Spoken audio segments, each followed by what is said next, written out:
evening. We'll call the meeting to order, and we'll ask Mrs. Nash to do a roll call, please. Mr. Gomes? Here. Mrs. Neary? Yes. Mrs. Boatright? Here. Mrs. Boland? Here. Dr. Flowers? Present. Mr. Leary? Here. Great, thank you. We'll ask, we'll now have the Pledge of Allegiance and ask Mrs. Boland to lead us in that, please. Ready? Begin. I pledge allegiance to the flag of the United States of America and to the republic for which it stands, one nation, under God, indivisible, with liberty and justice for all.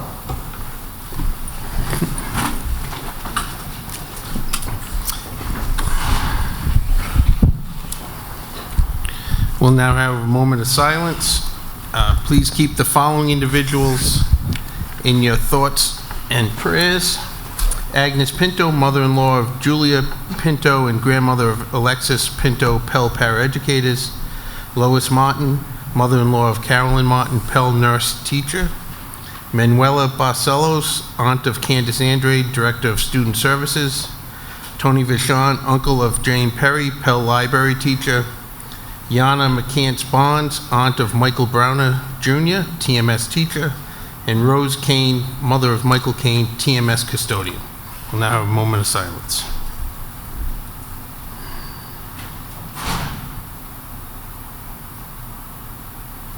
Thank you. Next on the agenda is a student council update, and once again we have Maggie Cohen here tonight to give that update. So all yours, Maggie. Hi, I'm Maggie. I'm a junior and I'm the president of the student council. We have midterms starting next week on Wednesday, so all the buses will be leaving at 11 for Rogers students. The Rogers High School play, The Complete Works of William Shakespeare, will be January 31st and February 1st. For more information, I would contact Mr. Core on that. There's a new dance program at Rogers starting with Jackie Henderson. Miss Gardulo in room 224 at Rogers has the most information on that, but there are also flyers all over the building. Spring sports registration is also up, and they asked for everyone to be registered by the end of this week. Even though it's 2 months away, they want to get a head start on that, so there's no confusion. On January 15th, there's a NACTech Shadow Day at 5:30 in room 924. And then a quick winter sports update is that the girls basketball won, I believe, last night.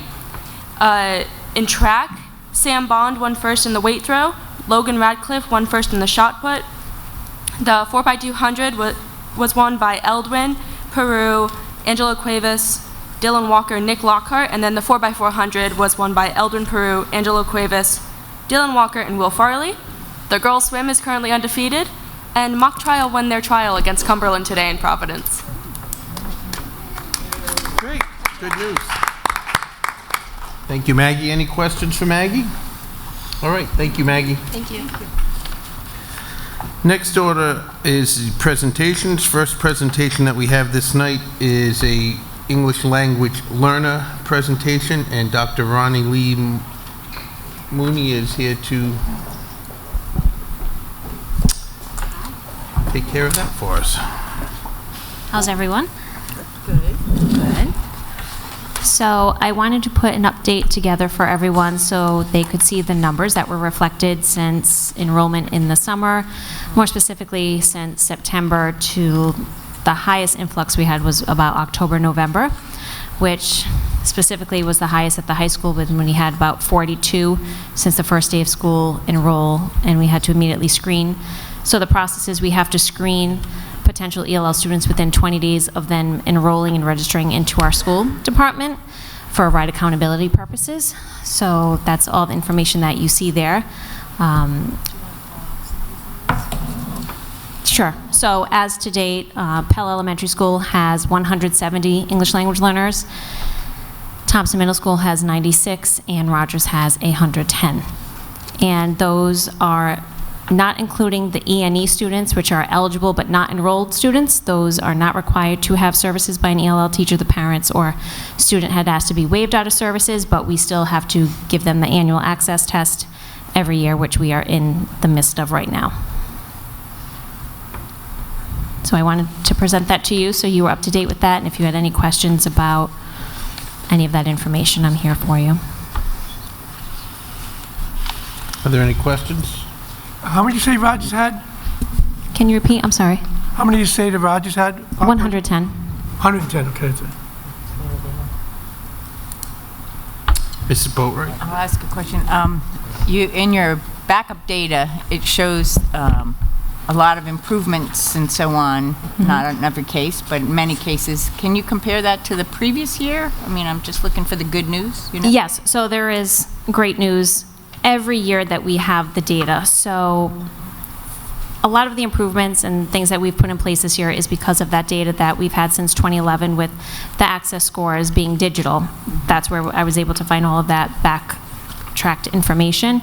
That's really where we were able to put in structures of curriculum, staff, and other supports, digital, web-based tools in order to support the lowest proficient students. And you'll see in those charts that I have for every grade level, every year of overall access data for their composite score.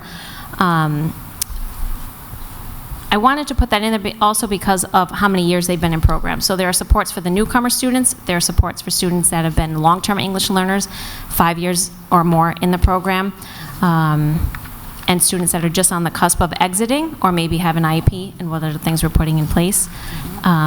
So there is growth because of all of the immediate supports we've been able to put in place since, I would hope that since I've been on board in this role. Thank you. And the amazing teachers, because they're on the ground doing it. Yes. Ms. Boland? Yeah, I have a question.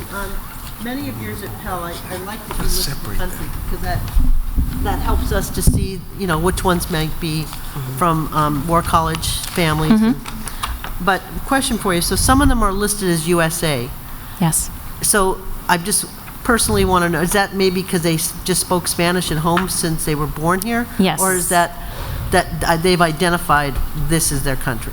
So they were born here. We get all of that information from registration and their birth certificate from Jamie Meeks when they enroll. Okay. So we have all of that data So it means they were verified. born here. They were born here. They are non-immigrants.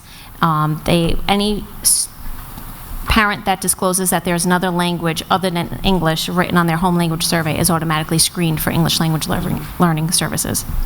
Okay. And based on that data is where I'm able to finally get all those extra grant funds. This was the first year I was able to qualify for the Immigrant Assistance Fund based on that large enrollment over the summer.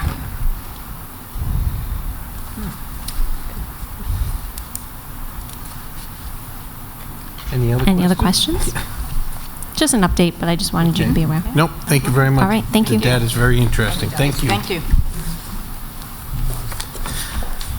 Next item is 3.2, which is a Pell School Improvement Team update. Principal Westman will give us an overview and an update on the 2019-2020 School Improvement Team here at Pell Elementary.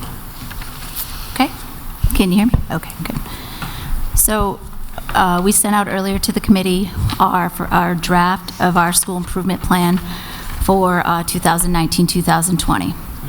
I just want to acknowledge my two assistant principals, Mrs. McKeon and Mrs. Sylvia, because without them, this plan would not have been possible. This is definitely administrative effort to put all this together to make sure it was ready for tonight.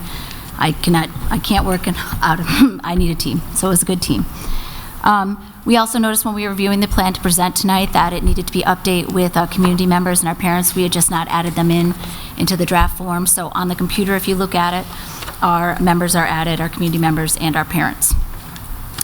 We created our school improvement plan. It's based on the district strategic plan.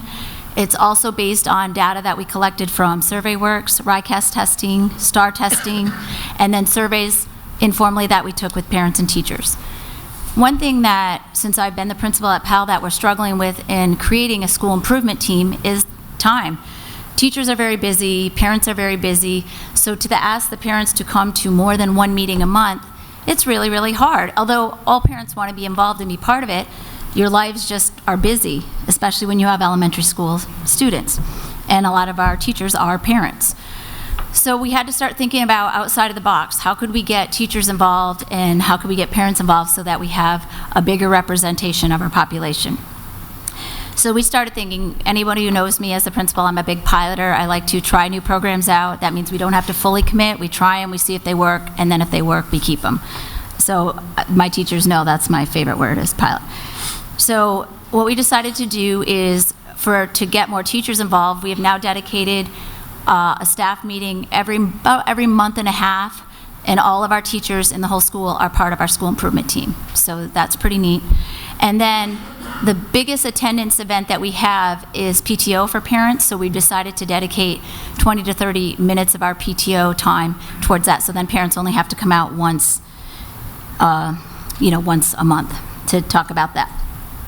And then what we did is, at the end of last year, we did some informal surveys with our parents and teachers. What was working at Pell? What are some things that they'd like to see improvement on? Our Pell admin team got together, and then what we did is looked at the strategic plan and the feedback we got from parents and teachers, and we created 5 categories to work on: technology, climate and culture, safety, early childhood, and social emotional learning. And then we met with our staff at the beginning of the year, and we had them choose what they were most passionate about, give us our first, second, and third choice. And we also met with parents and asked them, what is a goal we'd like to work on? So then we divided our staff onto the different teams. We've so far had 1 meeting just to kind of get our teams together.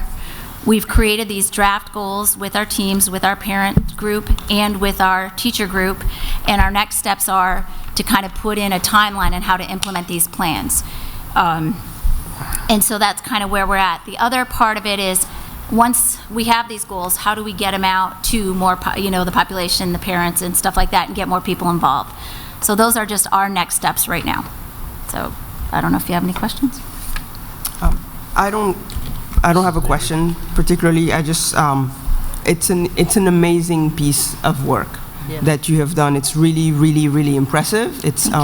It's clear, it's detailed. There is past information, there's present information, and there's what you want for the future and a plan on how to implement. So it's very, very impressive. That's how I like to see things. So I'm very.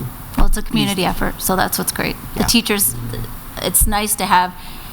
I just figured, as a principal, all of us, we can't solve everything, and the teachers have really good ideas, so if they're vested in it, the problems will get solved better. So it's kind of neat. Pilot program. That's very good. Ms. Boland? Yeah, I was just going to say, she said it more eloquently, but I believe the same thing. It's an incredible document. Thank you. A lot of hard work went into this. Thank you. Yep. Any other questions? Seeing none, thank you. All right. Thanks for the presentation. Thank you. Mrs. Nash, next item is public comment. Do we have anybody signed up for public comment this evening? Please step up, and I think please say who you are and give your name for the folks at home. And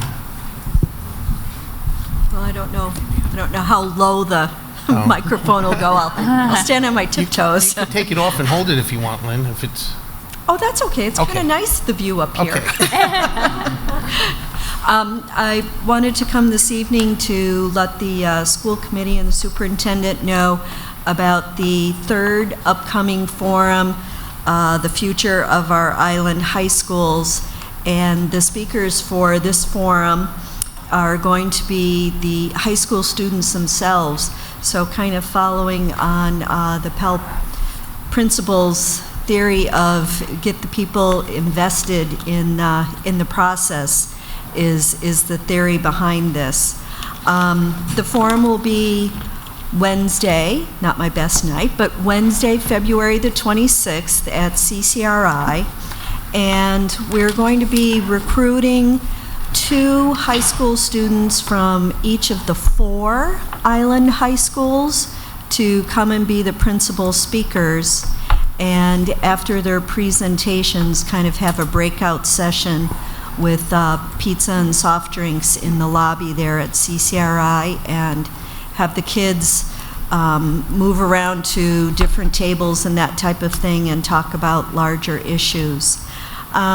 One of the things that I do have this evening, though, is a youth application that we want to be sure to circulate throughout the district, council members, to anyone and everyone we can, to reach out to students, to have them indicate their interest to be a speaker. and tell us a little bit about themselves. The possible questions that we're hoping the students will include in their two-minute presentation might be, what do you want from your high school education? How well do you think your high school will prepare you for the future? How or what do you think the community and/or schools can change to better serve island youth? How do you interact now with students that you know from other high schools? And of course, we had to slip it in, how do you feel about a unified high school?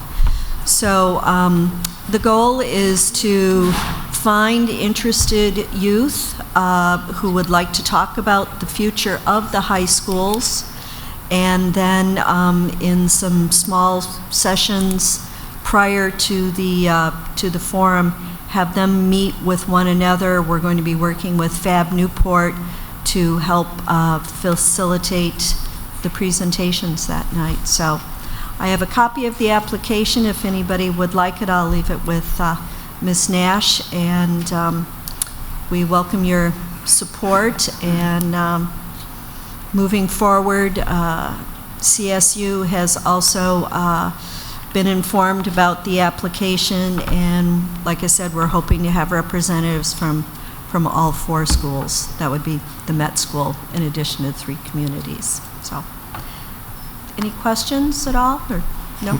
Okay, thank you. All set. Thank you very much. Thanks, Lynn.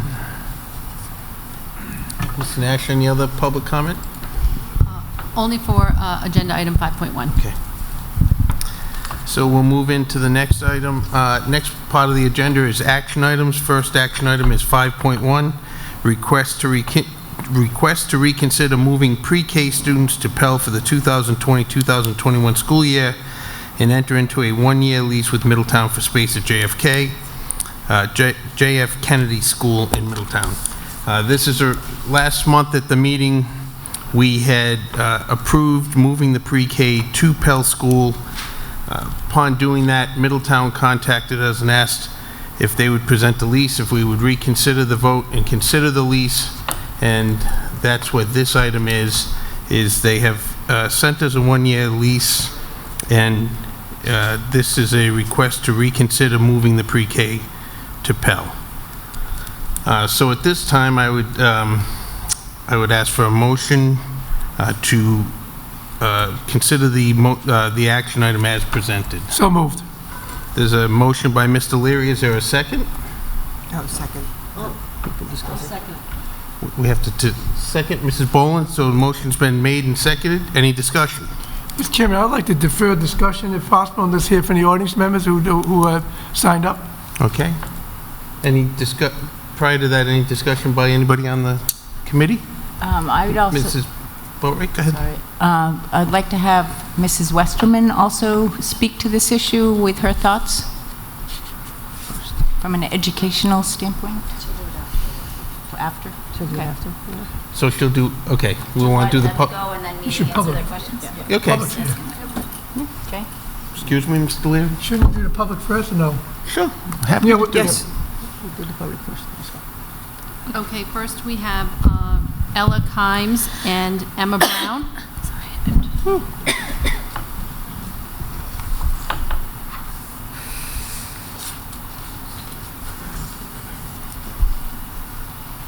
That might be, yeah.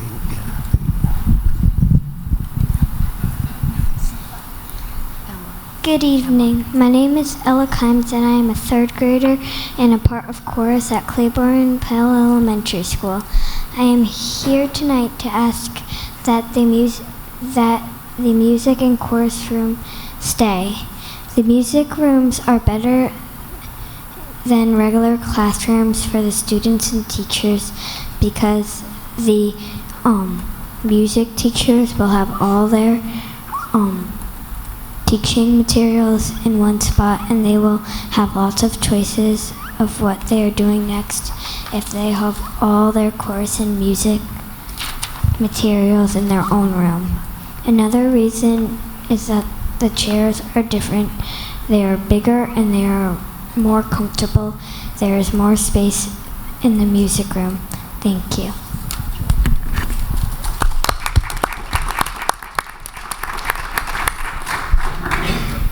Hi, my name is Emma Brown and I am in 3rd grade at Pell. My passion is singing. I've been waiting 3 years to join chorus. Mr. Mock is an awesome teacher. He is kind and he believes in us, and he taught us some great songs for our Christmas concert. We had a big concert and sang songs from all around the world. I was very nervous to sing in front of a lot of people, but Mr. Mock gave us a lot of practice, so I felt ready. I was proud of myself for performing in front of a crowd. I think it gave me the confidence to speak with you tonight. I am worried that if pre-K students are allowed to come to Pell next year, we will lose a music room and students will not be able to learn and do and practice something that they love. Thank you for listening.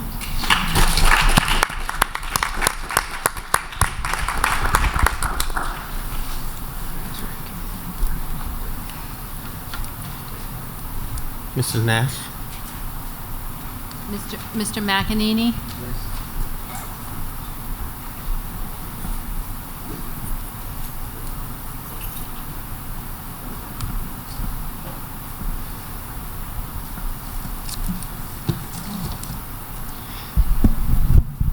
I'm Mr. McEnany. I live in Wakefield, Rhode Island, but I am a music teacher here at the Pell School. When I first came here in January 1993, the elementary general music program was very inconsistent. The various elementary schools had very different resources. Each school had its own difficulties. Underwood Elementary School limited music teachers with its design. A music teacher could only use what could be carried from building to building in inclement weather. Schools such as Cogshell presented a different limitation. A teacher could only use what could be carried up and down stairs without the use of an elevator. Some schools had a part-time music room. Cary School had a music room that could only be used in the afternoon, as it was reserved for committee meetings during the morning. Because of these difficulties, each music teacher essentially had two curricula. There was an A curriculum that represented what we wanted to do, and there was also always a B curriculum, which represented what we had to settle for. Some teachers saw much more B curriculum than others due to a lack of resources. Some good things did happen during these years. The Cogshell School Chorus did a winter concert where the final scene of It's a Wonderful Life was performed. Annie Boland played the part of Clarence the Angel with a pair of angel wings that would have made a Hollywood costume designer proud. A brand new music teacher did a demonstration of bagpipes at the Underwood School for a class belonging to a very spontaneous teacher who is referred to by the students as Mrs. Flowers. During the first year of Pell School's existence, both music rooms were used as music rooms. This is the beginning of a major improvement. That improvement was halted the following year, and for the next 4 years, as our music rooms were taken away. This brought us back to the same situations that were seen earlier. The B curriculum became a presence once again. This year, we came back to the happy situation of having 2 full-time music rooms. Because of this, we now have some consistency. Chorus and orchestra classes are held in spaces that are designed to accommodate them. The Little Kids Rock resource, generously provided by the Bizarski family, has a much better chance of being fully implemented in multiple grade levels.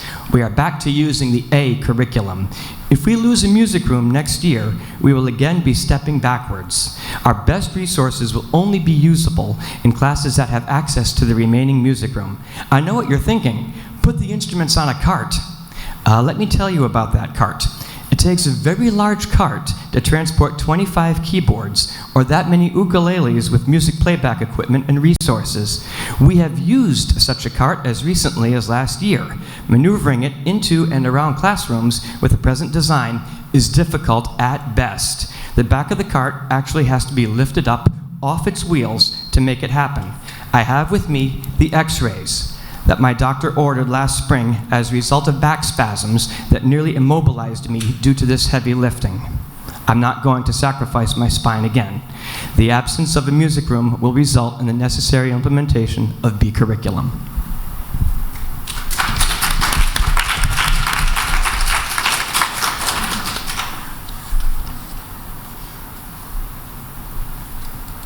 Sarah Denowitz?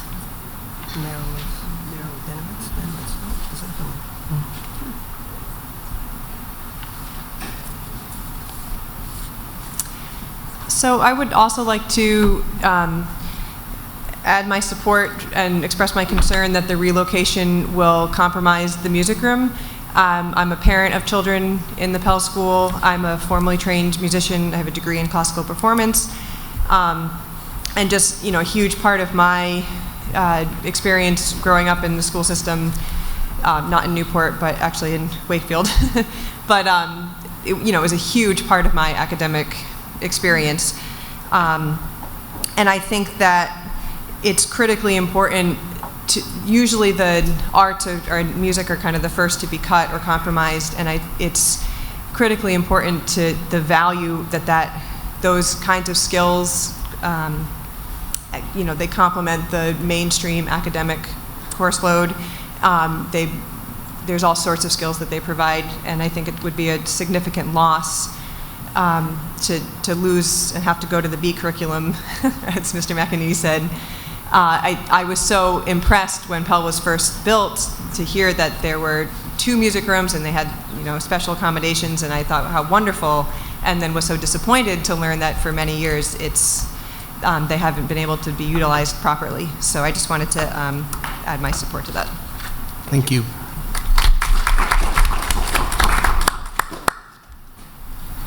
Janice Massarelli.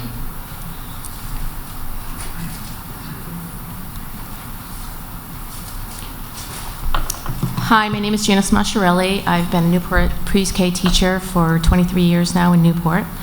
And I just want to share some of my concerns about moving back here to Pell.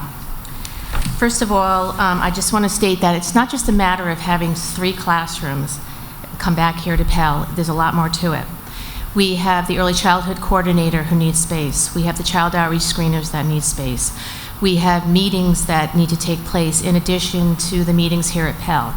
I know their meetings are booked here. We have every Wednesday and Friday we have full meetings. We need an office for that also.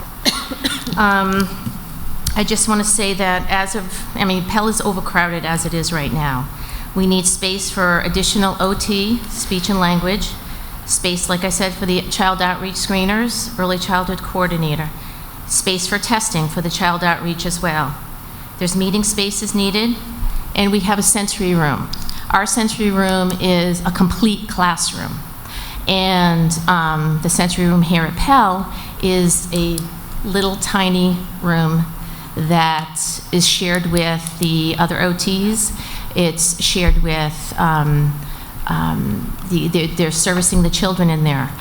Our classroom, one of our classrooms is very needy children. And part of their routine and an integral part of their classroom is the sensory room. And we have an extensive, very well planned out sensory room that there is no room for it here. Another issue is the gross motor. We have a full gym over at JFK, and we have no gym time here at Pell. It's like 3 classrooms going on at all times here. And gross motor is one of the early learning developmental standards. They need that time, and in inclement weather, the children are not going to be able to go outside to the recess. What do? We can't just set up a sensory room in the hallway. We can't just do gross motor in the hallway. It's a big issue. One of the other things is the classrooms that are cited for us, there's a major bathroom issue. We have 2 classrooms adjoining each other that are to share 1 toilet. We have 30 preschoolers who are being potty trained, who, as we know, wait to the last second and need to run to that bathroom to share 1 toilet. We don't have, right now, we have 7 stalls that we have access to immediately. It's a big problem.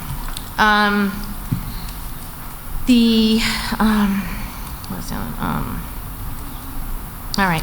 The closest bathroom here would be all the way across, a multi-stall bathrooms, or all the way across here in the cafeteria. And I don't have the staff to do that. I have 1 paraeducator. If I am in with my children in the classroom and 2 or 3 children have to go, I have to send my para all the way across there. And God knows they're not going to make it. The children have accidents quite often. They're 3 years old. They're 4 years old. It's a big problem. Another thing is safety. Arrival and That's dismissal. time. Time is up. Oh, If you wait, could just wrap time? up, if you just, there's I a didn't know it was 3 minute, timed. there's a 3 minute. If you Oh, can I wrap up, or if somebody else can continue if you have a lot of thoughts, Sure. but you can certainly wrap up if you. Okay. Okay, the last thing I have is safety. I didn't know it's timed. Arrival and dismissal at Pell is pretty chaotic with 900 children. Even with if we did discuss possibly an earlier start, that might take care of the problem. But pre-K students are being dropped off. We have a large majority of our students that are dropped off by parents. They don't want them riding the buses. And what happens if they get stuck in the parent drop-off line, which we know the parents start lining up at 8 o'clock. They're down the end. I take my children off the bus. I am in the school and I'm already starting instructional time. I have no one to go out there to get that little 3-year-old who has special needs out of the car. As it runs now, those children are going, they're getting released from the cars and they are sent across the street to go into the classrooms, into the cafeteria. My kids can't do that. Someone has to be holding their hand to bring them in, and who's going to bring them to my classroom? I don't have the staff to do that. And my paraeducator, I'm alone for the first half an hour. So it's just me. And the other classrooms have one paraeducator in the other classroom and 2 in the other classroom, but staggered times. So there's a lot that really needs to be thought out. And I'm not saying that we never want to come back to Pell. Of course we do. But more time is needed to address these issues that we live through every day that have not been thought through. So. Thank you.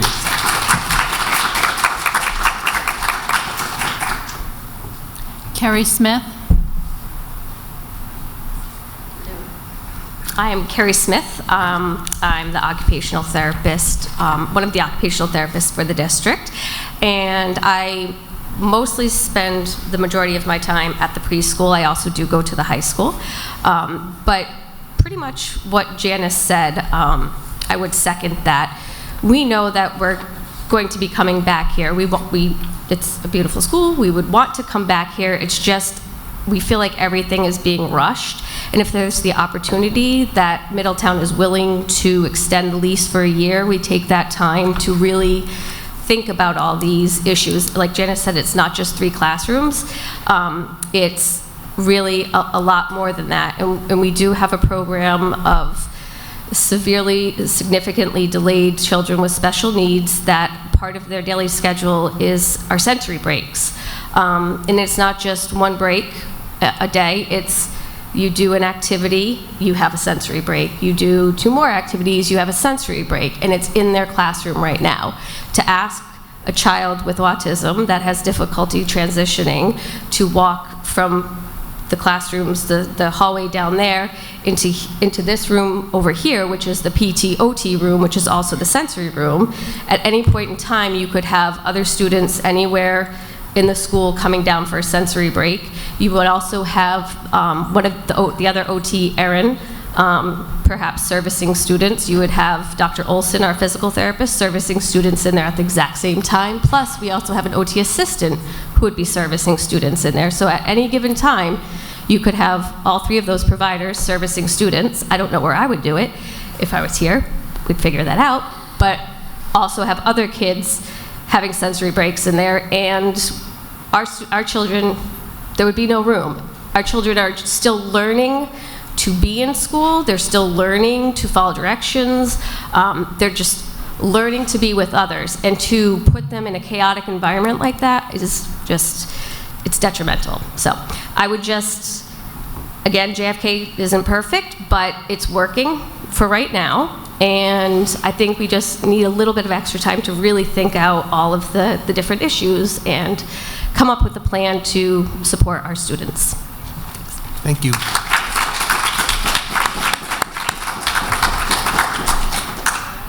That's it. Okay. Oh, I'm sorry. There's a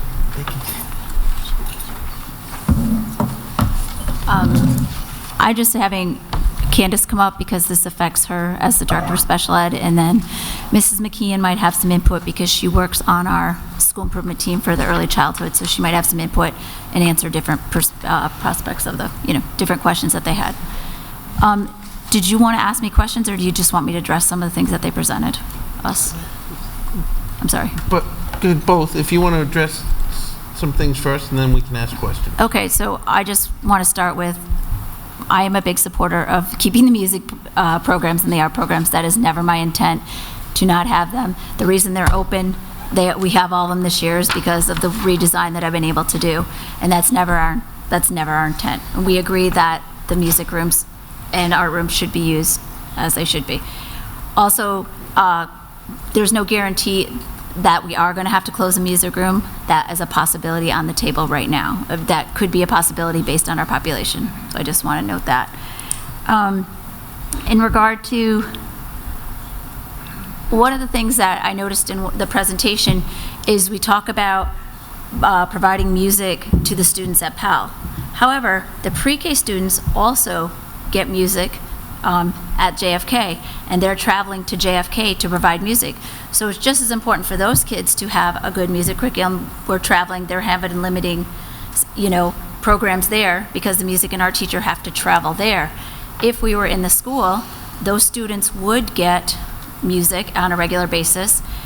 In regard to their gym schedule, if they were here, it would be a lot easier for us to provide gym time for them within our schedule, because we do have openings in our schedule. What's hard about providing specials like art and music at the pre-K is due to teacher contract, we have to provide 20 minutes travel time there, even though it's 2 minutes up the road, and 20 minutes travel time back. So in order for us to provide art and music for the pre-K, it gives us about an hour and a half for that teacher to go there and come back. Just so that it's important that our pre-K kids also have access to music and art, which they do, but it would be a lot easier, and they might be able to have more. There was also some question about trying to get teachers planning over there, so we're doing our best to accommodate. That would be a problem that would be eliminated because we'd be able to fit them into our schedule. Let's see. In presenting the plan about moving the pre-K here, so I want the pre-K here. One of the things that I feel like is lacking with the pre-K not being here is our sense of community. I feel like it's really hard as administrators, and Mrs. McKeon and I have spoke about this today. It's very stressful. We are not down there. Things happen. We're the building principal. They call us. They feel stressed. They're not a part of, a lot of times we do staff things here, staff breakfasts. That's a lot of stuff that we have heard about. We're not part of the community. We feel like outcasts. We're not. So I think that's horrible. I don't want that. I also don't want that for parents. I want parents to, we have a lot of events at Pell, but I don't even think that the pre-K feels like they're part of Pell. So when we have International Night or all these nights, that's our community. They are our community, but sometimes they don't go because it just doesn't seem to flow that way. Another thing is the transition from pre-K to K, which you can talk about that a little bit too, because that's one of the things that is that would make the transition a lot smoother. We would know the kids, we'd be able to meet the needs. In designing a plan, I did take into consideration that there are more than 3 classrooms coming. I do have an office space provided for the coordinators and their meetings. I am looking at an additional space for OT. I met with Candace to determine, did she think that the special ed services that were at JFK can be offered here, and would we be able to fit it? This is not something that clearly I've not thought of every single thing. And the thing about the pre-K classrooms here, those are the classrooms that they would be in forever and ever when they come here, Those were made for preschool students. In regard to the bathroom, right now, the one bathroom that's outside the door services a special education classroom with about 15 kids in it, and a first grade and a behavior support classroom. And one of the bathrooms that one of the pre-Ks would be moving in has a bathroom in the classroom. So that's like 2 bathrooms. I realize that is not ideal, but the bathroom is right outside their door, and we're able to manage it with the first grade classrooms and stuff. Let's see. That's some of the stuff I thought. Do you have anything you want to talk about in regard to services and stuff? We did look at this. Oh, do you want to? Go ahead. You talk. My turn? Thanks. Yeah, so Tracy and I also did look around the school today. We were looking at other alternative spaces.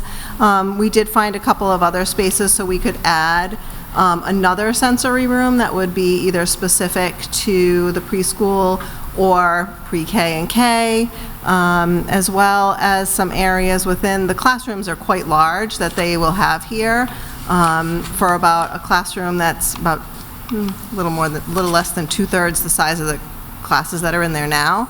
So they would be able to section off specific sensory areas within the room as well. Because what we do now is classrooms like, what we do now, because we don't have a specific sensory room, is we create the sensory rooms within the classroom for these type of children. Right?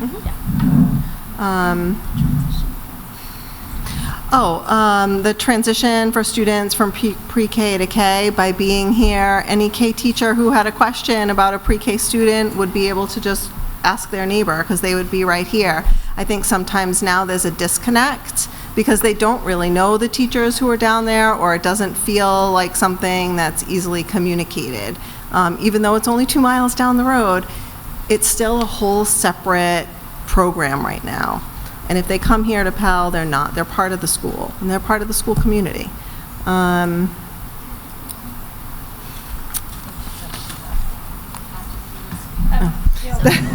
Yep, go ahead. Well, that's why this is important. So as Tracy had the opportunity to plan and come up with a design of transitioning our pre-K, she was thoughtful in what she thought would be successful for the students, for the parents, as well as the teachers. You know, we thought about transitioning, how it would be a smoother transition for our students, having already that connection to our school building. That's a big piece of our transitioning, our pre-K summit, is having our students coming up and being familiar with their environment. That would be happening here for the students as well as the parents, having that connection, that relationship with our building. Another piece is that transition amongst our own colleagues, having that daily conversation, or whether it's weekly conversation with our students.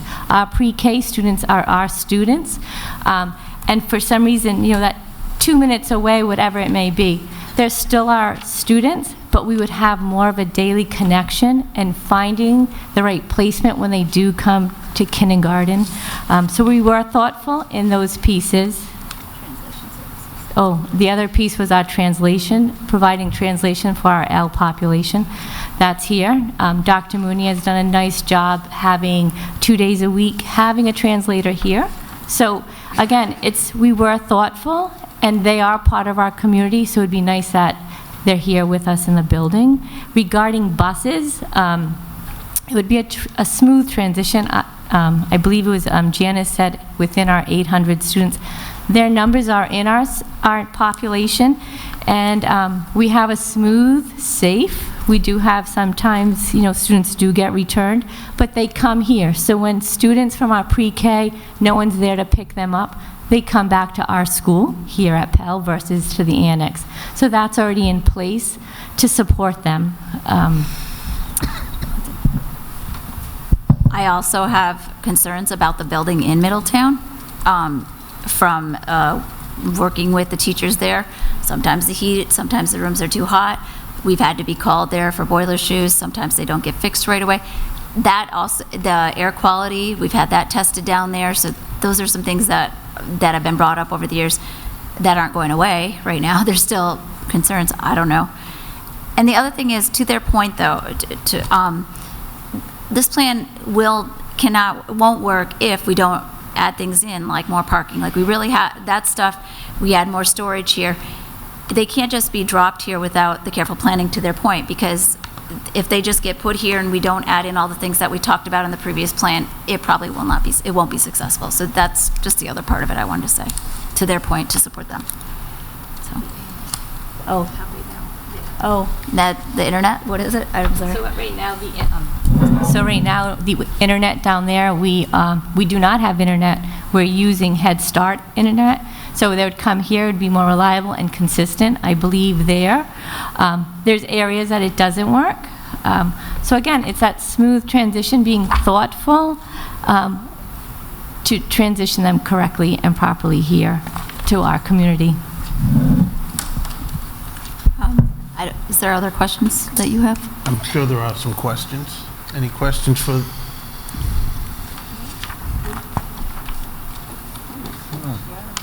Okay.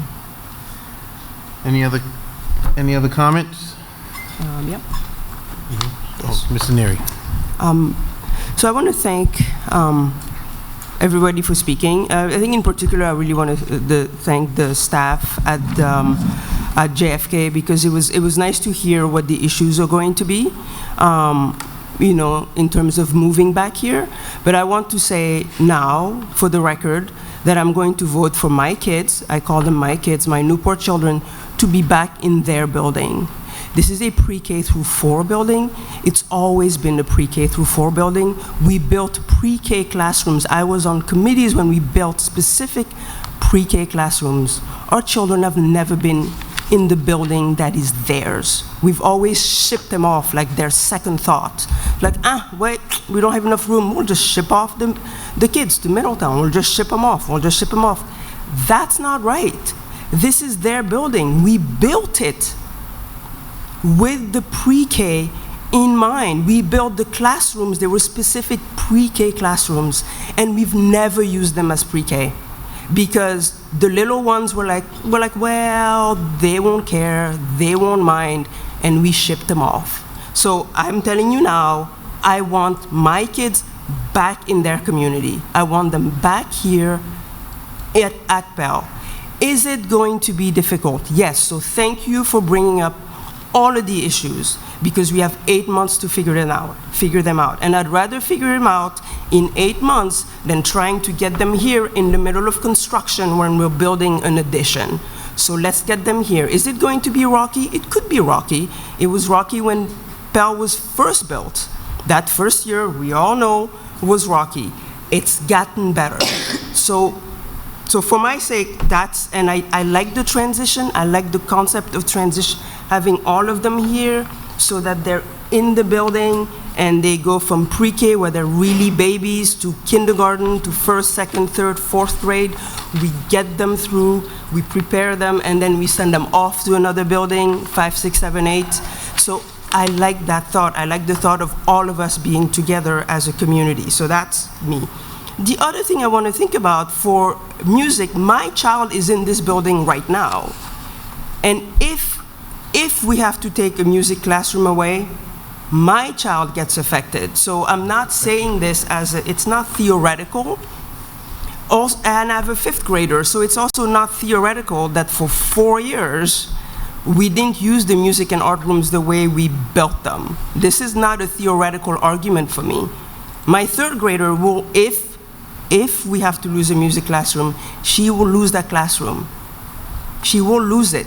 But that, for me, and this is again me speaking, it does not warrant, again, shunting off our pre-K kids because it's just easier. I'm a little bit tired. I will be honest. I'm a little bit tired that we just don't consider them part. Essentially, we don't consider them part of the community. We're like, it's Middletown's problem.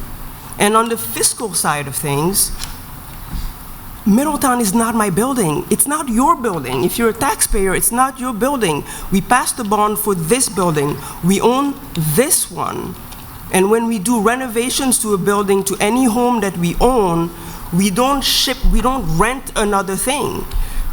We make sacrifices, and it's uncomfortable, and I'm sure everybody's had here a friend who's doing a kitchen renovation or a bathroom renovation, and it's a complete pain, and it's awful, but we don't go rent out another space. We use that money for the thing we want, which is a better building. So these are the reasons for which I will vote to bring our pre-K children back into our building. Mrs. Boland? I will be supporting bringing them back to the building also, and that's also, though, contingent on us getting that parking fixed, because it is a major concern, and I know that that's part of the the part of the plan. And they are coming, I fully believe that this bond is going to pass when it goes out to the community in a year, well, this November. And this is one more thing that'll help us get it passed and show the community what we really need. So that's why I'll support it. Mr. Boatright? Yeah, I'm going to also support this because I do believe that we need to have everybody together so there's not an island out there in Middletown. And that I think that the proposal that you had given us the last time, which was very thoughtful about the things that were needed, I think anything else that's needed needs to be considered. We do have the 8 months. We're not doing this at the last minute, which I think is a very bad idea, but they are going to have to come back in here, and having a single community, I think, is absolutely very important. So, Mr. Chairman? Mr. Leary? I definitely feel this is a bigger issue here than anything else. This is a bridge with Middletown going forward for regionalization, for collaboration, and everything else that way. This pre-K issue is a catalyst to me. Now we're going to tell Middletown, you want to give us the building back? What the hell with you? We don't need it. Mr. Leary, Bob, just pull the, we can't hear, pull the microphone closer. So you have to ask yourself a bigger question. You have a bond issue for the school for $10 million that you want 8 rooms added onto it. You're telling me there's enough room now to put everybody back in this building? So does the state know that we don't need these 8 rooms? Or are we just adding rooms just for comfort? So seeing the state pays 35% above or more of the building, I mean, Mr. Silver will get a call from me tomorrow morning and ask him that we're bringing pre-K kids back. Why do we need 8 more rooms? What's it for? For somebody else? For something else? For a community partner? Who's it for? You know, this is a huge catalyst agent, and shame on everybody who voted for this the other way tonight. Dr. Flowers? Well, first of all, in the proposed document here, it's very clear that the, can't hear, my goodness. I'll use my teacher voice. It's very clear that it is just for this coming year and is not to be extended. I think someone said at least 1 more year. I gather from looking at this that is it. As far as saying do we really need more room added on, I think that's a bit of a specious argument. It's obvious that we do need more room. There are going to be sacrifices made by someone. Either our budget sending the kids into Kennedy, because if you look at what it says right here dollar-wise, contributing toward Middletown again, or there's going to be, and I'm glad that people got up and said what sacrifices you had to make when you have to bring your music class, you know, your music equipment from room to room. I know very well what it was like, as you so kindly mentioned, about Underwood School. And you shouldn't have to settle. And I think too long we have to settle. And even part of the settling is sending our very young ones into another community, even if it is down the street and around the corner. It's a difficult decision to make because it's pretty obvious, however the vote goes, some people are going to be upset. That's all. But again, this proposed lease is just this 1 year only. We do have time to fine-tune what we can do with the student arrangements, however, here. Thank you. Thank you. Seeing no other discussion, the motion is a request to reconsider the vote that was taken to bring the Pell, the pre-K students from JFK School in Middletown back to Pell School next school year, the 2020-21 school year. All those in favor of the motion signify by saying aye. Aye. Opposed? Nay. Nay. Nay. Motion fails 5 to 1. Next Sorry, item. people. Next item is 5.2, request for approval of the Rogers High School Program of Studies. And I believe Mr. Vance and Mr. Moynihan are here this evening to give a brief presentation of the program of studies for next school year.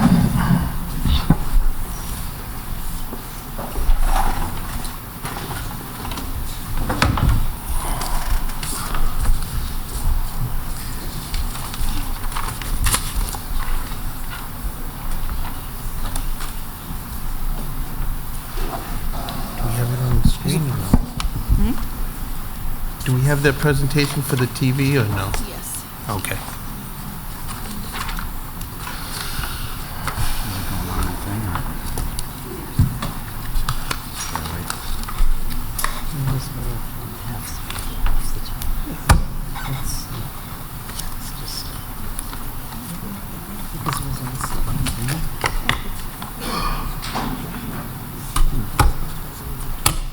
All right, so I'm just going to talk to you a little bit about the program of studies for this year.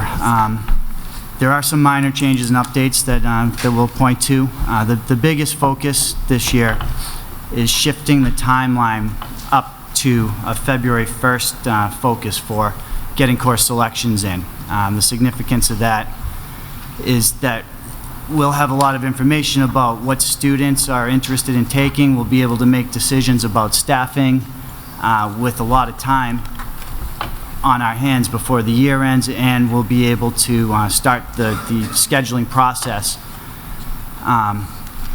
with a lot of time to get student feedback. If we aren't able to run a course, for example, we could go back with the counselors still working and the students still in school, and we'll be able to have them make a second choice if needed. Things like that can take place. We can have discussions so that things aren't being determined during the summer when there's a lack of availability and support.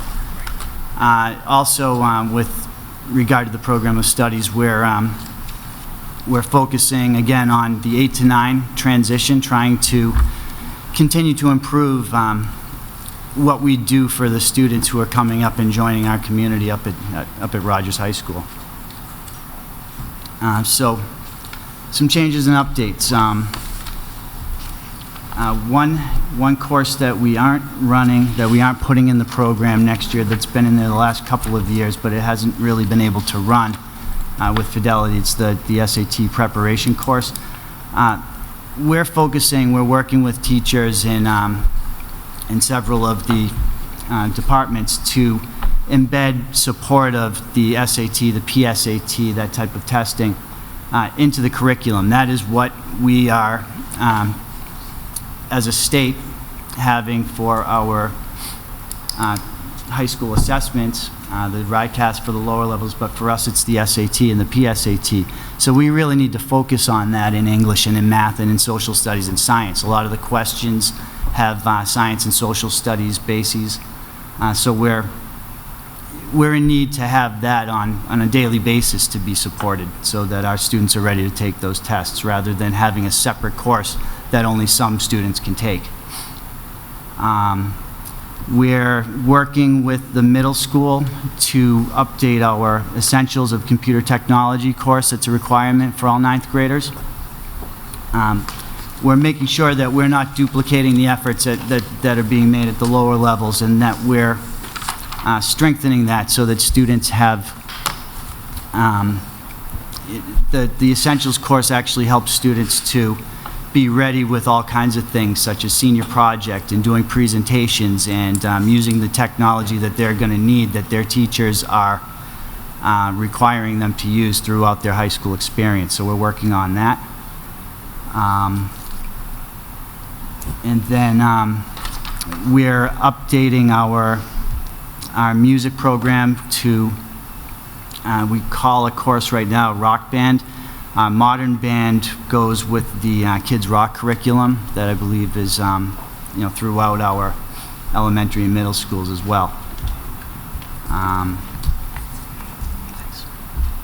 In social studies, we have some name changes to reflect the coursework. U.S. History 1, 1492 to 1877 is the time period, and we also actually have civics. I know that's been in the press a little bit recently. We actually have been doing that and have been talking about making that clear So that is being added to the title. And then U.S. History 2 is from 1877 to present. We added a curriculum, or the outline of the curriculum of the Rhode Island Alternate Assessment Program at Rogers that was implemented back in the spring. So that's now also in the program studies that we'd like to have approved.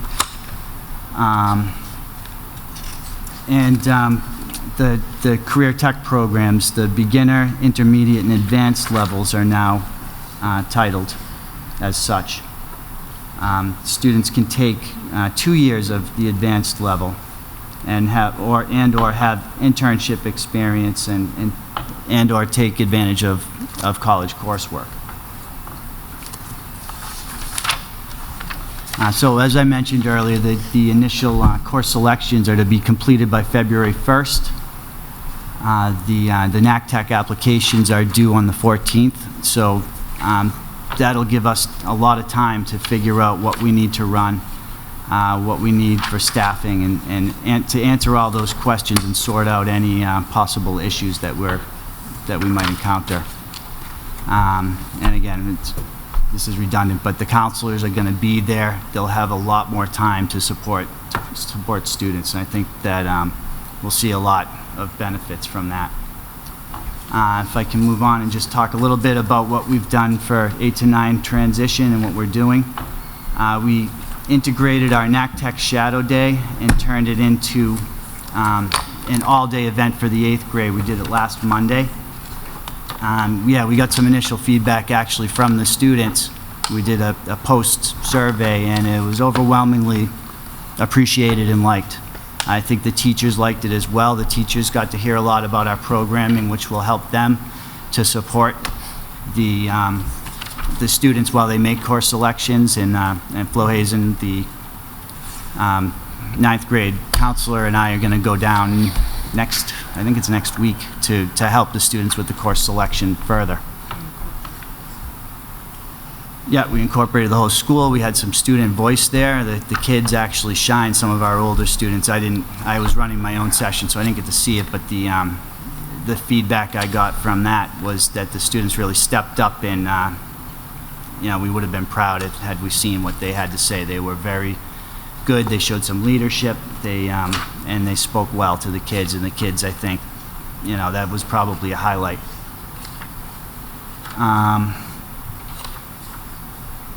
We're accepting recommendations from the 8th grade teachers. We really want and need their input. Ultimately, it's a family's choice in what a student's going to take, but the help of the staff at the middle school to guide the students, and then to help us to counsel the students to make the best decision for them. At least if they're informed when they make their decision, that's a big plus. And then we're working with literacy and with math and English language support to make sure that anyone who needs a special program gets that upon entry into the school, so that they have completed schedules at the start of the year, and that they have any supports they need, so that we can work on, giving them the success that they deserve. Again, we started the 9th grade team this year. Our initial feedback is that it's working. There's support there. We've actually identified students who have needs, just this week, that we're going to make some changes for them to add some support for the second semester, which is huge. Is that all I have? I kind of flew through that, but that's where we stand. If approved, this can go online for tomorrow. We did in the 8th grade day show them how they can access the program of studies. The current year's is up now, but we can put this up tomorrow and reiterate that, so that they'll have an up-to-date program of studies with the information that they're going to need for next week when they make their selections. Thank you. Is there a motion to approve the program of studies as recommended this evening? Yeah. So make a Mrs. motion. Boatright, seconded by Dr. Flowers. That opens us up for discussion. Does anybody have any questions for Mr. Moynihan on the program of studies? Or Mr. Vance? One question. You had on there common planning time. Is that for the teachers next year? That was on your first slide, I think. Or second slide. It just, I saw that at some point in there. Oh, well, Removal of SATs, I think what I was teacher mentioning, yeah. common planning, I'm curious. So I mentioned during the common planning time, we've been talking about and looking at the data, looking at the really, we get a lot of PSAT information, like the actual questions, how many of our students answered A, B, C, and D, to help us figure out why and what we need to do to help them understand those types of questions, that type of content, and to they can actually go into the RIDE data and look at the students they currently have and see how they did on these tests, if they, for the juniors anyway, to see what, where their group is lacking. They can kind of aggregate that and figure out what they need to shift their curriculum in order to support. Okay, so so we're in you early do have stage. some common planning time, is Yes. what you're saying? You do. Will you have more next year, do you know, or you know? With an earlier timeline, there's always the potential. Okay. We have to. Figure it out, okay. We're gonna have the same structure, but we're gonna get better at it and more efficient, I think, is gonna be the biggest thing. This is the first time that we as a group have tried some of these things, and it's going a little better each time. Thank you. Mrs. Neary? It's just a quick question, where you say that Rogers is accepting recommendations from grade 8 teachers, which is great. How is that information getting to you? What's the process for that information to get to you? So we have these. Or to you to give to. We have these course registration sheets that we've put together, labeled them for each of the 8th graders. Okay. Sent them down a while back to the middle school. They're working right now on making a note whether a student in their considering of STAR testing and things like that, how they've performed for the year, whether they are recommending honors or English 9 college prep. They'll indicate that. Then we'll go through and explain the process. They'll have the teacher recommendation. They'll have the opportunity to go home and discuss with their family what they want to do. And then they'll bring back the completed document with the change or accepting the recommendation for each. So the students will see them. The 8th grade students will see those recommendations before they make it to you, to Rogers. This is the first time I'm coming to the middle school to help. I believe we work with them in small groups so that we'll be able to answer questions. We actually, one of the things in the exit survey that we asked them is, are there any questions? There's about 80 students have already responded, and we've got the list of questions so that we can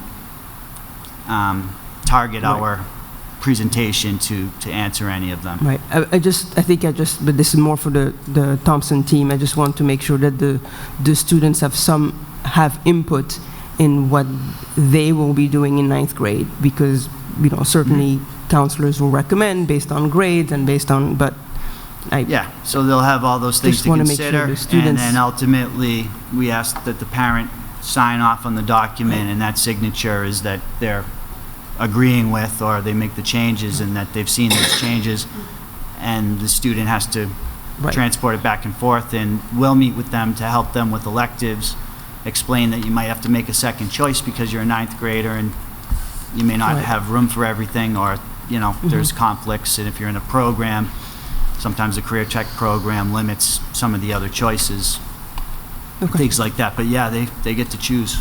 Good. And that was one of the big themes, was you guys are now in charge a lot more than you were in the younger levels. Right. Thank you. Dr. Flowers? Yeah, when you're talking about the recommendations from the middle school to the high school, this kind of harks back to a number of years ago when 5th grade teachers would submit just like a little card with notes to the middle school counseling office so that there was an idea of where the best fit would be for some of the kids. And that's a good point. I'm looking at one of the other attachments we had is that booklet, I guess, with all the, it looks like a college catalog. Yeah, and I'm just wondering again, I'm putting a different hat on, is that something that is sent home for the parents to review also? The program of studies remains online.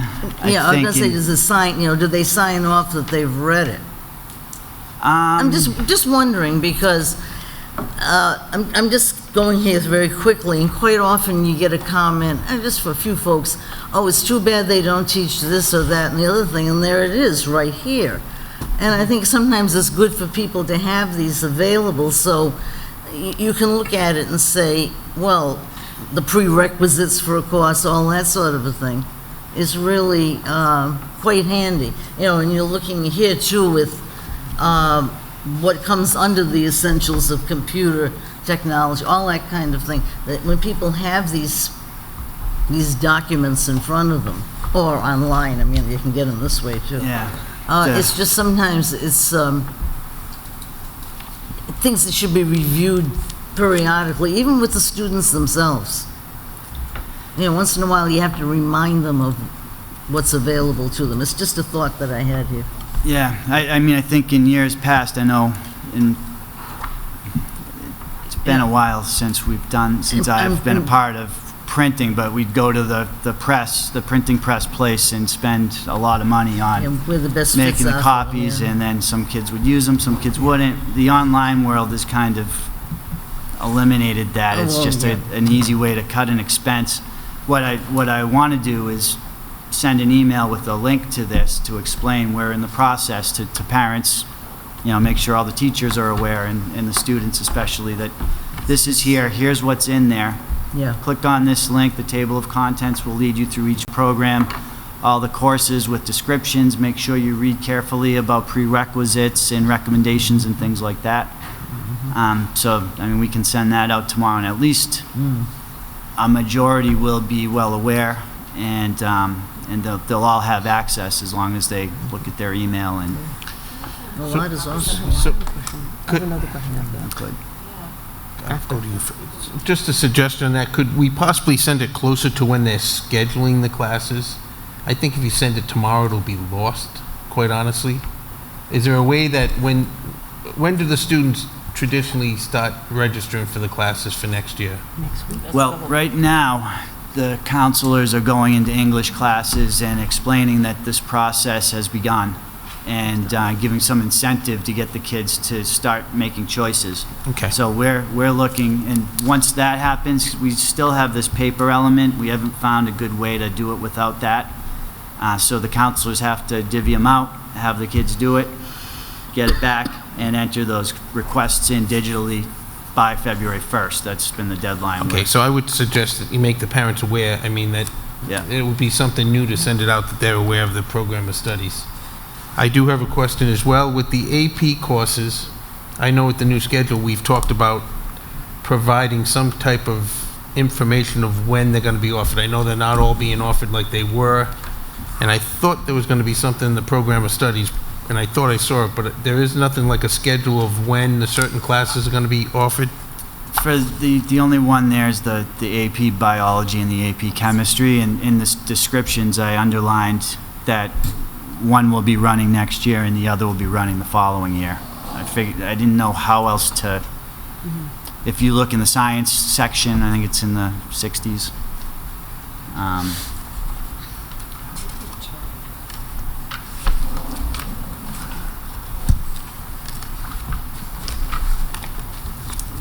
In your AP, in the AP section, you could go in parentheses odd year, in parentheses even year in that section as well.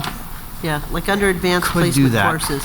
That always confuses me, the odd year, even year. I don't know about anyone else. You could put the year in there that it's going to be offered. That's why in the descriptions I did that, I can add that in there too. I think That's the other beauty of not publishing it. You can just pull it off, change it, and put it back up. So yeah, we can do that. I see it now. My suggestion would be to Put it in here. possibly You have it in a spot, I would suggest possibly putting it under the title maybe, because it's sort of lost in the paragraph. Okay. Page 10. And a little bit bigger, you kind of, it's just bold, but it's not like really bold and sticks out. And on the AP courses, the second part of my question is, it says that qualified students with department approvals and within scheduling limitations may enroll. So every student has a sign-off by a department. What does department approval mean? Does the department head sign off on it, or they have to have somebody in that department vouch for them to take the AP course? I mean, ultimately, it's their choice. The teachers do make recommendations, but we don't outright require that you get that in order to take the class. If you want to take the class, we're going to give you a shot, the student. So, but again, in our program of studies, though, it does say with department approval. I'm looking at page 10 in the program of studies. So qualified students with department approval and within scheduling limitations may enroll in any of the following college level courses as offered. So my suggestion would be, I firmly believe that that's a good thing, because my experience has been kids are getting in over their head in courses because they think they can do it. But that departmental approval, to me, signs off that somebody has said they can handle the work next year. Yeah, I have mixed feelings because, I don't know, I've had experiences where someone had their doubt. The kid really wanted to do it. I mean, sometimes it works, sometimes it doesn't, but I'd hate to tell a kid no when he wants to do it. So, just as an example, Alize Duart, right? She came up from Thompson and was in classes that needed a lot of support, and she was kind of identified in such a way. I'm not saying her name. Don't use her name. Okay, I apologize for that. Okay. This is a student then, because of,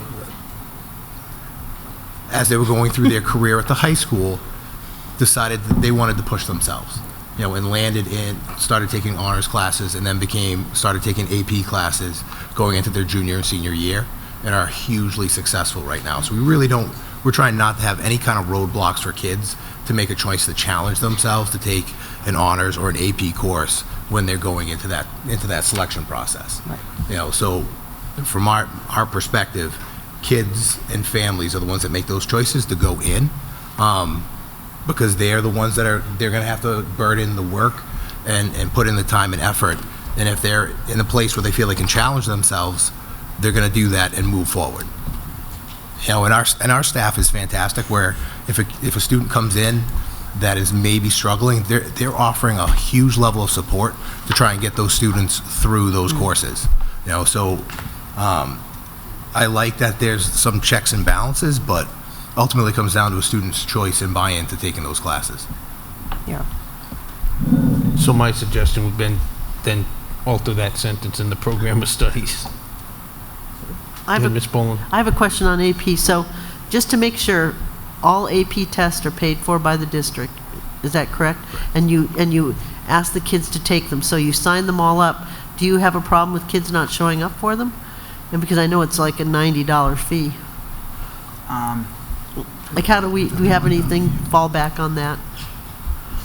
It's not, a blank exam returned is just a fraction of the cost, but we had one problem last year, a couple of kids. But not really big, okay. And we were able to get those kids to come and do the late test, and there was just a small penalty for that. Okay. So it wasn't a huge difference. They pretty much know. Okay. And I think we'll even do better this time because we made it pretty clear. And also, actually, the issue was centered around an athletic event that was going to be away, that was going to bump into the test, and the kids were like, and Jim Colley's already asked me for a list of the students and the test dates and the times, and so he's going to nip that in the bud and figure out if there's any way around it. And there's actually a way to let the kids take the late test if there's an inevitable conflict without penalty, which I don't want to do, but, I mean, you know, so we'll be on top of that this year. Mr. Chairman? Neary, just a minute, Mrs. Neary. Couple of things. One, with Mr. Vance, I agree in terms of the AP. I think it's good not to lower expectations for the students, so let them raise their own expectations. So no roadblocks, and try it. And if it works, it works. If it doesn't, it doesn't. But at least we didn't tell you that you couldn't do it. But separate from this, and I remember asking this question last year about the program of study. It's about our student population who are English language learners, and this is a very heavy English content, so who is helping them work through this, both in the 8th grade, because you're giving them this opportunity to take a look early, and then for everybody else, for the 9th, 10th, 11th graders.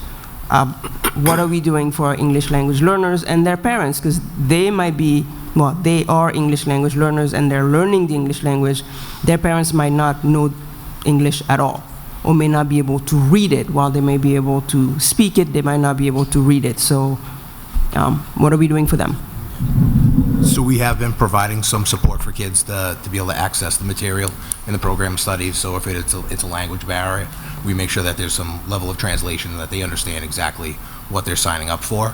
And there has been some contact home around providing that information for families that are going through the process. What does that look like? So can we just not translate this? Because No, I asked this no, last year. Can we right, not no. translate this thing? So I've already touched base with Dr. Mooney. And Dr. Mooney, we're looking at actually translating the program of studies and then also having further discussions on how we do an outreach to the families so Okay. that they can also look at the program of studies. So Okay. I do know that's going on, and that's been, they've been concentrating on buildings, rooms, this. So Right. I did reach out to Dr. Mooney on that one. I know that I remember asking that same question 12 months ago. Mr. Leary. Yeah, thank you, Mr. Chairman. I want to piggyback on what Mrs. Boland said a few minutes ago. We spent $20,000, Mrs. Boland, for the testing, AP testing. We spent $20,000 for AP testing. The school committee about 10 years ago wanted to get a hold of the AP results and see what's going on with it. And we paid for that testing, and we had got presentations each year, and somehow it dropped off. And now, I don't know when the last time anybody's come here and told us what students got ones, what student got fives, what program, what's the teaching curriculum, et cetera. So I think number one is you got to come back to us. If we're paying for this $20,000 for these kids to take the test, you got to come back and explain the results to us. Sure. Why hasn't it been done in the past? You guys want it, we'll do it. This is my second year here. I'm more than willing. That hasn't been requested in the 3 years I've been here, for us to do a presentation on AP scores. So we'll do one. We'll do one. Definitely. Yeah, thank you. I mean, we paid for this a long time ago. That's the whole point of paying for it. They paid for it themselves before. We agree. Now we pay for it, $20,000. We're on board. You know, some people don't show up and everything else. So anyways, I got further questions, a couple of them. Number one is this the most updated and revised edition of this program studies? With maybe exception of something wasn't consistent, like the, I know one thing I changed that may not have made this, the social studies what I just title found. change. You see the lowercase, like it was all uppercase except for the, and civics. I made that uppercase. I don't know if there's been anything else. So have all the department heads signed off on this, the program of studies? Yeah. They have. They So if I told you that I've talked to a few of them and some of the texts you have in here, they don't use them anymore? They were given the document and they were given plenty of time to look it over. Okay. And a deadline. Thank you very much. Ms. Boland. Yeah, so on page 5, you listed that, so the minimum course requirements for social studies are 3 years of social studies, 1 year is U.S. History 2. So you're saying they don't have to take U.S. History 1 or civics? So that's the minimum. If a student were to move here as a junior, we would not have them take US 1 and 2.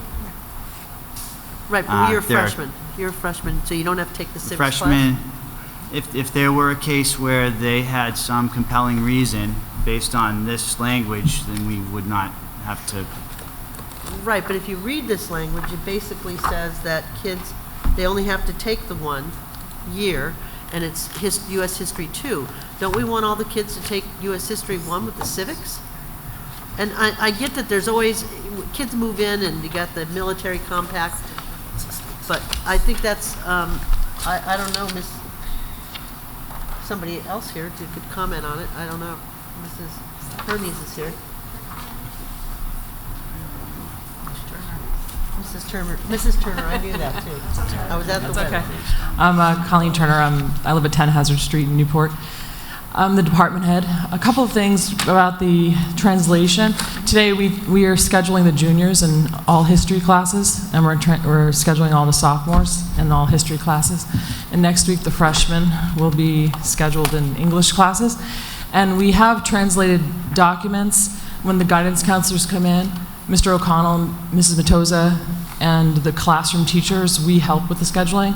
And so today we had, I myself was working with them with 50 students in one room, and then we did 25 in another, and there was about 20 ESL kids that we worked one-on-one to translate, to see where they were. We looked at their schedule and saw where they were and helped with translating it. So just to make sure that access, and those forms have to go home and get signed. So there's definitely parent involvement in that, just to let you know. Department head approval, I agree with what Mr. Vance said about it being kind of a checks and balance system for department head approval about AP classes. Generally, it's more of a discussion to kind of make sure students understand about AP before they just write it down and not really sure about it. So if there's ever a question for a student, to have department head approval just allows us to have that conversation. I've never rejected a student's desire to be in an AP class. In fact, we've actually gone around and encouraged students who haven't signed up for AP more than not. So I like having that line in there because it does encourage a conversation to happen, which I think actually we bring more kids in than ever. The last thing about that, the 3 years required, I'm on board with having it be World US 1, US 2. Personally, that's my belief. However, I understand some of the technical issues when kids come in different grade levels. But I think what's going to happen is that you'll see statewide US 1 required, which is what I think should happen. But for now, US 1, US 2, we have US 2 be the required course according to the program. Well, so then would you move civics to the second year then? Because civics is a huge movement right now in the state to make sure that all kids are getting civics. Rather keep it in US 1 and we can require that, if that's what you all decide, because of the chronology. Yeah. We go in chronological order US 1, so we really go into a deep dive into Constitution and amendments, and that takes place in the first half for us. So we kind of have it down pretty well. We're going to make some adjustments as we do every year, but that's that. Okay. I would just add, what's important, I think, is the fact that we already have that embedded and some other places probably don't. If the state decides to move to make that a requirement, we're well positioned already, and they're already getting it. So rather than to jump the gun and make everything a requirement, we have some flexibility for our transient students, and we have what's in place and what we think is good for all our students. And well over 90% of the students will take the World US 1, US 2, probably 98% really. Okay, thank you. Any other questions? Seeing none, all those in favor signify by saying aye. Aye. Any opposed? Motion carries. Thank you. Thank you. Next action item is 5.3, and it is a 5.3 is a request for approval to purchase a vehicle alignment machine. Director Young requests approval to purchase a vehicle alignment machine. The current machine is outdated and cannot be used for any vehicle made after 2013. The machine is an integral part of the automotive program. Funds are available and budgeted in the Perkins grant section of our budget. Is there a motion to approve the item as presented? So moved. Second. Motion to approve by Mrs. Neary, seconded by Dr. Flowers. Any discussion? Mr. Chairman, Yeah, Mr. Leary. is there conversation about eliminating the auto tech program for next year? Next year, no. Is there any conversation about that at all? There is in the new building, yes. But not started. So if a new building is built, there's no more auto tech? There's potentially for that, yes. Interesting. By that time, this will have to be... Any other question? You all set, Mr. Leary? No, I was going to say probably by the Dr. time the Flowers. building comes, it'll be replaced. Okay, any other discussion? Seeing none, all those in favor signify by saying aye. Aye. Aye. Opposed? Motion carries. Thank you. 5.4 is request for approval of an application for a Roger Williams University scholarship for our teachers in the EL English Language Program to go to Roger Williams and obtain their certification. If Dr. Mooney could give us a brief description of that, that'd be great. Sure. Hello again. So last year we collaborated and joined forces with Roger Williams University to offer TAN members a opportunity to obtain their ESL certification in 1 year with Roger Williams University. This year I was able to plan ahead of time and use my ELL state categorical funding to provide 3 full scholarships to teachers. And I opened it up K through 12. All members could apply. That would be full scholarship, texts included, and substitutes for them to observe other certified ESL teachers in the district, not in their grade level. Okay, so is there a motion to approve as presented? Yep. Ms. Motion. Boatright, seconded by Dr. Flowers. Any questions or discussion for Dr. Mooney? I just had a question. Do you have teachers signed up for this, or have you put this out, or are you waiting approval? I have 2 informational sessions. One was in December, and one is next week as well. But they had an open window until January 31st to apply to Aaron Clark and HR. So it's out there, but it won't be accepted until it is approved by you all. And last year, we had some that did take advantage of it? I wasn't able to provide scholarship funds last year. It was my first year on, so we have 1 person in the cohort right now on her own funding. Okay. Oh, okay. Perfect. Thank you. Any other discussion? Mr. Leary? Mr. Chairman, if she could update us on, after January 31st, the February meeting, who signed up for this? Absolutely. Thank you. Any other, Mrs. Neary? Yeah. Last year, I know there wasn't any funding, but did you have interest in it? Were there teachers interested in doing it last year, even before they knew there was no funding? Yes, that's what urged me to provide the funds this year. So I've been advocating in all schools, please get this. Yeah. Apply for this, please. Okay, thanks. Any other questions? Discussion? Seeing none, all those in favor signify by saying aye. Aye. Aye. Any opposed? Motion carries. Thank you. Thank you. Next item is 5.5, request for approval of contract with Owner's Program Manager, Downs Construction Company. You have a agreement before you for approval. Is there a motion to approve it as presented? So moved. Yep. Second. Mrs. Neary, seconded by Mrs. Boatright. Any discussion or questions on the agreement? Are they going to give us a presentation or anything, or we just? No, it's just, it's in your backup. I have some questions then. Okay. Who's answering them? They are, or? No, Mrs. Dr. Go ahead. Green. Okay, so does the requirement for the RFP represent the need for the ride phase 2? Correct. It meets it, okay. And based on 136 hours, total $8,700, that equals $64 an hour. That seems to be less than half the hour rate of professional services. which leads me to a question, what's the motivation of them doing this?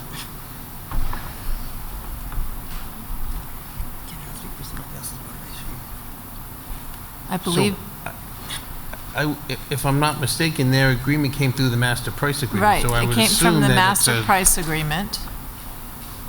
So that's set by the state. So I Right, assume that correct. the rate is set by the state and the master price agreement would be my, Okay, I will accept that, not, I agree with it, but accept that.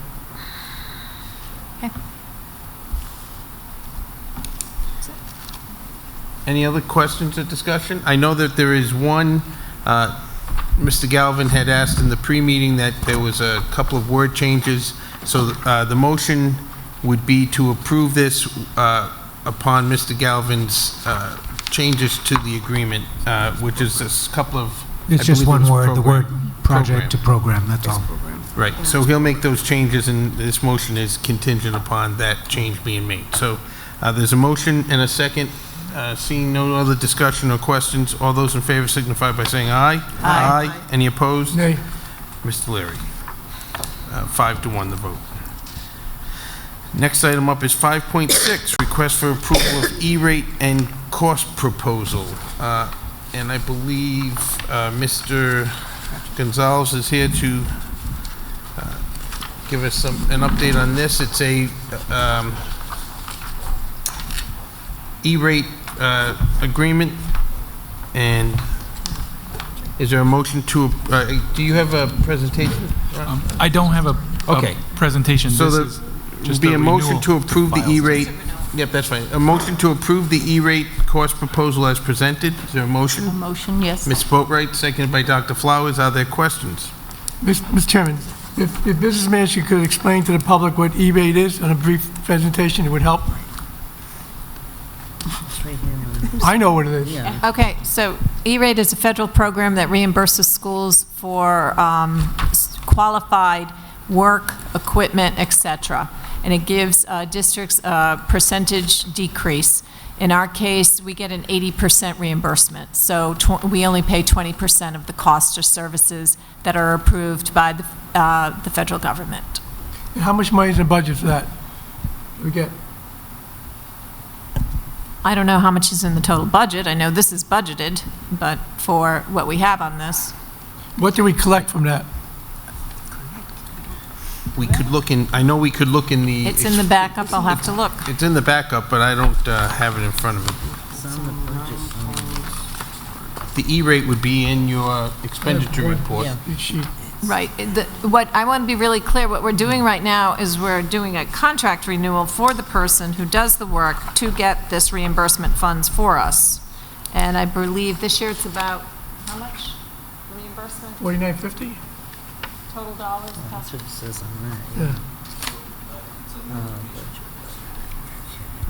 Okay, so we have a new application for next year. Presently, for this one, if I remember correctly, the work that we have going on with the switches and whatnot is about $23,000 total, and I think it came to an additional $80,000 it would have been, and there's your 80%.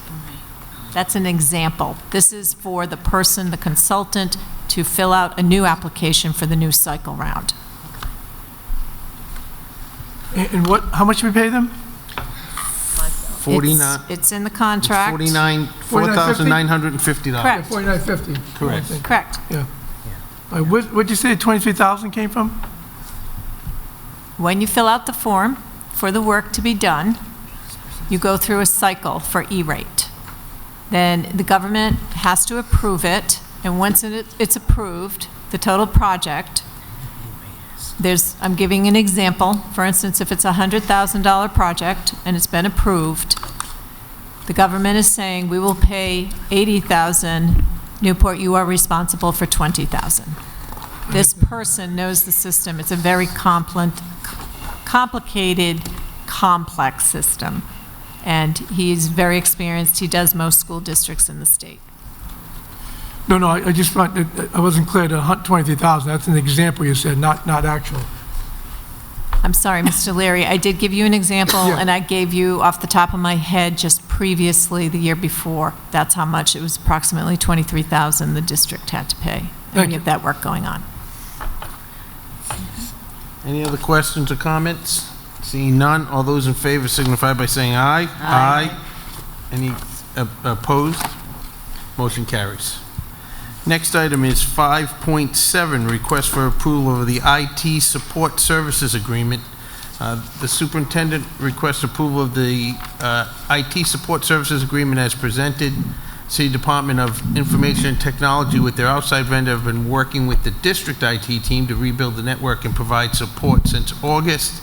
It is recommended that the district retain the services of custom computer specialist to continue support and training for the remainder of the school year. Funds have been identified in the operating budget by Mr. Gonzalez, and the district will also apply for grant funding to avoid using monies out of Fund 10. Is there a motion to approve the request as presented this evening? Yeah. Ms. Motion. Boatright, seconded by Second. Mrs. Boland.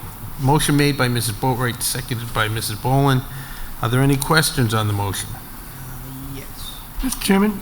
Mr. Leary. So the firm seems well regarded, and the rates seem very reasonable. My concern is that, a couple of questions I have with that, what's the offboarding process for Newport Public Schools to move to another provider? I'm sorry, what's the I didn't hear the beginning What's of the your question. offboarding process for Newport Public Schools to move to another provider if things don't work out? Do you mean support systems? A provider is confusing me. That's why I'm asking this question. Well, the provider's right here for the providing us with this right here for the support services. So it is only through 6 months. It's through the end of June. And then we can decide to end the relationship or continue it. So as well, I believe, Mr. Leary, is also the city's vendor for their IT support services department. So it's the city's vendor in reality, and we are utilizing them for some consulting work, support, and training for the remainder of the school year. So, Mr. Galvin, is the contract clear and readable? Yes, I've made some suggested changes for analysis and incorporation, and I believe the administration has reviewed those and made inquiries on them and incorporated them. So for the public, could you tell how much the contract is, please, for 6 months? I'll defer to the superintendent on that. Yep. 157. It's approximately 157. What page? I have It's to go on look. page, It's not. it's the, Thank you. there's no number on the No page. number It's on 3 it. or 4 from the back. Page 12. Is there a number? It's 157,260. Thank you. So $157,260 for the 6 months. Correct. Correct. Mr. Leary. I'm torn between voting for this. Obviously, we need something. I just think we need a whole new situation here. This is just not working out with the IT. I have real issues, and I'm not knowledgeable enough on this stuff, but for that reason, I think we need, I can't support this. I totally understand why you would for $157,000, but we got huge problems there, huge problems that we need to address, but this committee, I'm sure, won't address it. Very good. Did you say you had a question? Somebody had. Oh, Mrs. Neary. Somebody had. Oh, Mrs. Yeah. Mrs. Boland. Yeah, so is this a not to exceed? They would have to come back to us, right? Yes, Okay, correct. just making sure. Because they listed the price per hour. Right. Mrs. Neary. Did we have a firm before? Or is this the first time we're using a consultant for IT support? Interesting. When I first arrived, and in part of doing shared services, we did actually try to go down this avenue as far as sharing, and it was with this particular corporation, company. And at that point in time, it was difficult between the city and the school to keep that up. So I think this is an opportune time for us to try again, lessons learned, and also at the same time to be able to assess where we are as far as, especially in these days of technology and things that can happen, and the importance of a safe network, that we're in an opportune time right now to assess where we are, and do we have the correct type of staffing? Do we need additional resources, and to have the ability to see what should be our next steps. So that's why we're doing this.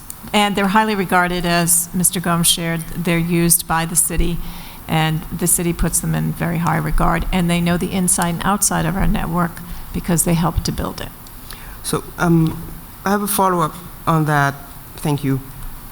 How are they supplementing the work of our own IT team? I'm trying to see, is there a separation in the work, or is it combined work? Are they, so if a teacher calls, right, and there's a problem, who's on the first line of response? Because I see that as a customer service. Who's the first line of response? We are, they are, how does it work? How are we doing this? Our director, working with the custom specialist, will work together side by side for the service desk, customer service desk, Right. and we'll roll out that process as to who and how the any of the problems are addressed. So it's actually, we want to make sure we're following all the correct procedures and steps.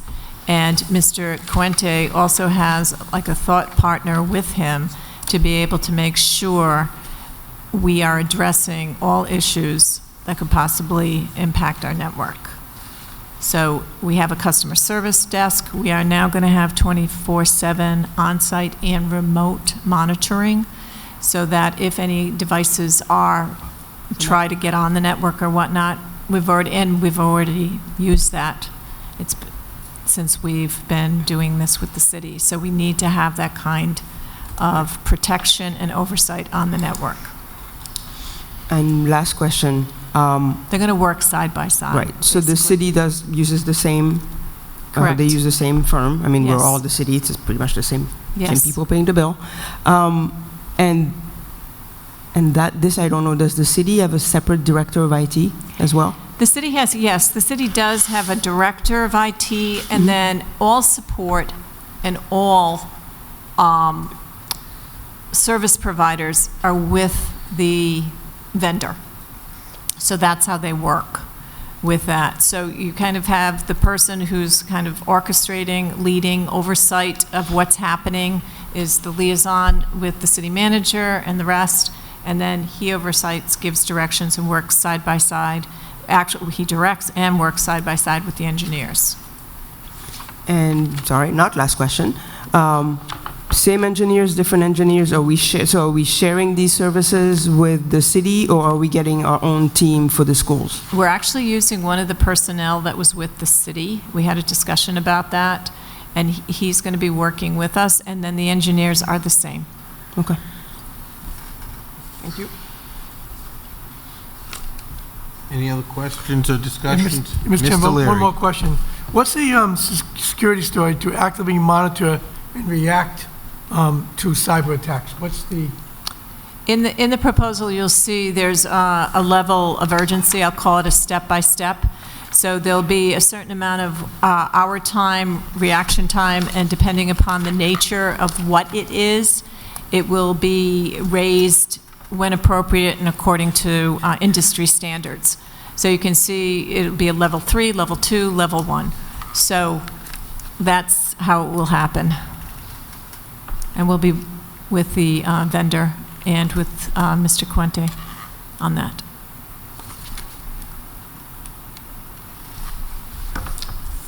Any other questions or discussion? Seeing none, all those in favor signify by saying aye. Aye. Opposed? Motion carries. No, it's nay, Ray. Motion Okay. still carries. Yeah, I know. I thought I 5-1. said, sorry. No problem. Next item is 5.8, a request for approval of change to equipment of AT&T. That is being pulled off the agenda this evening, will be on next month's agenda. This was a late arrival and it was incomplete, so we'll need more information. So that'll be back on the agenda for our February meeting. Next item is 5.9, request for approval of the 2020-2021 2020-2021 school calendar. Is there a motion to approve that as presented this evening? So moved. Mrs. Boland, seconded by Dr. Flowers. Any discussion or questions on the motion? I have one question. Mrs. Boatright. I'm just surprised that K starts later. Don't they have to have the 180 days? What we have for K is the soft start, and it's been approved by RIDE. Okay. And we are able to do that. It's a gentle entering. Okay. It's very successful. I hadn't heard. Thank you. Mrs. Neary. Could we just adjust November 3rd to say general election instead of primary election? Yes, thank you for the typo. We do have a typo on that. Mr. Chairman? Mr. Leary. I will never ever support a calendar that starts school, and I understand Labor Day comes in late all the time. We are a tourist economy. We have kids and students that work in the tourist economy, and the message we're sending to them is, well, school's starting in August, so I'm sorry. To coincide with that, our February vacation, I have not voted for one in the last year of the contract either. We're the host city for the Winter Festival, the whole city. All the stuff goes on, our kids go to school, except for one day. So I can't support that. We're sending the wrong message to the business, to the taxpaying business that here in Newport. It's just insanity to do something like this to them. Thank you. Any other questions or discussion? Seeing none, all those in favor signify by saying aye. Aye. Aye. Opposed? Nay. Motion carries 5-1. Next next action item is 5.10, request for approval of E-rate funding. Is there a motion to approve the E-rate funding as presented this night? So moved. Tonight. Mrs. Boland, seconded by Dr. Flowers. Is there a discussion or questions on the as presented? Yeah. Mrs. Neary. It's really piggybacking on Mr. Leary. Could you describe a little bit of what the work is? Because There's some remediation work going on at Pell and Rogers High School. It's for switches and cabling. And this is a great example. At Pell Elementary School, the project would have cost us $77,704 because of the E-rate discount. It will cost $15,540 for Pell. Same for Rogers High School, new switches, new cabling will be put in. The project would have cost $41,000. It will cost $8,245. And that's a perfect example about what E-rate funding is all about. One has to apply for it well in advance, though, and do some planning before one can receive these funds. an additional question, which goes back to the what we just approved. So this work, there was remediation work being done both at Pell Elementary School and at Rogers High School. Was this work that was identified by the consulting firm, or is this work that was identified by our current team? This was work that was identified by the expert you just hired. Right, that's what I was checking. Yes, with the assistance of the IT team, et cetera. The work was put on hold because it was originally going to happen in August, September, so it will move forward in the coming months. It must be completed by the end of June of this year, 2020. In order for us to have the money? To get the money, yes. Okay, thank you. Any other questions or discussions? Seeing none, all those in favor signify by saying aye. Aye. Any opposed? Motion carries.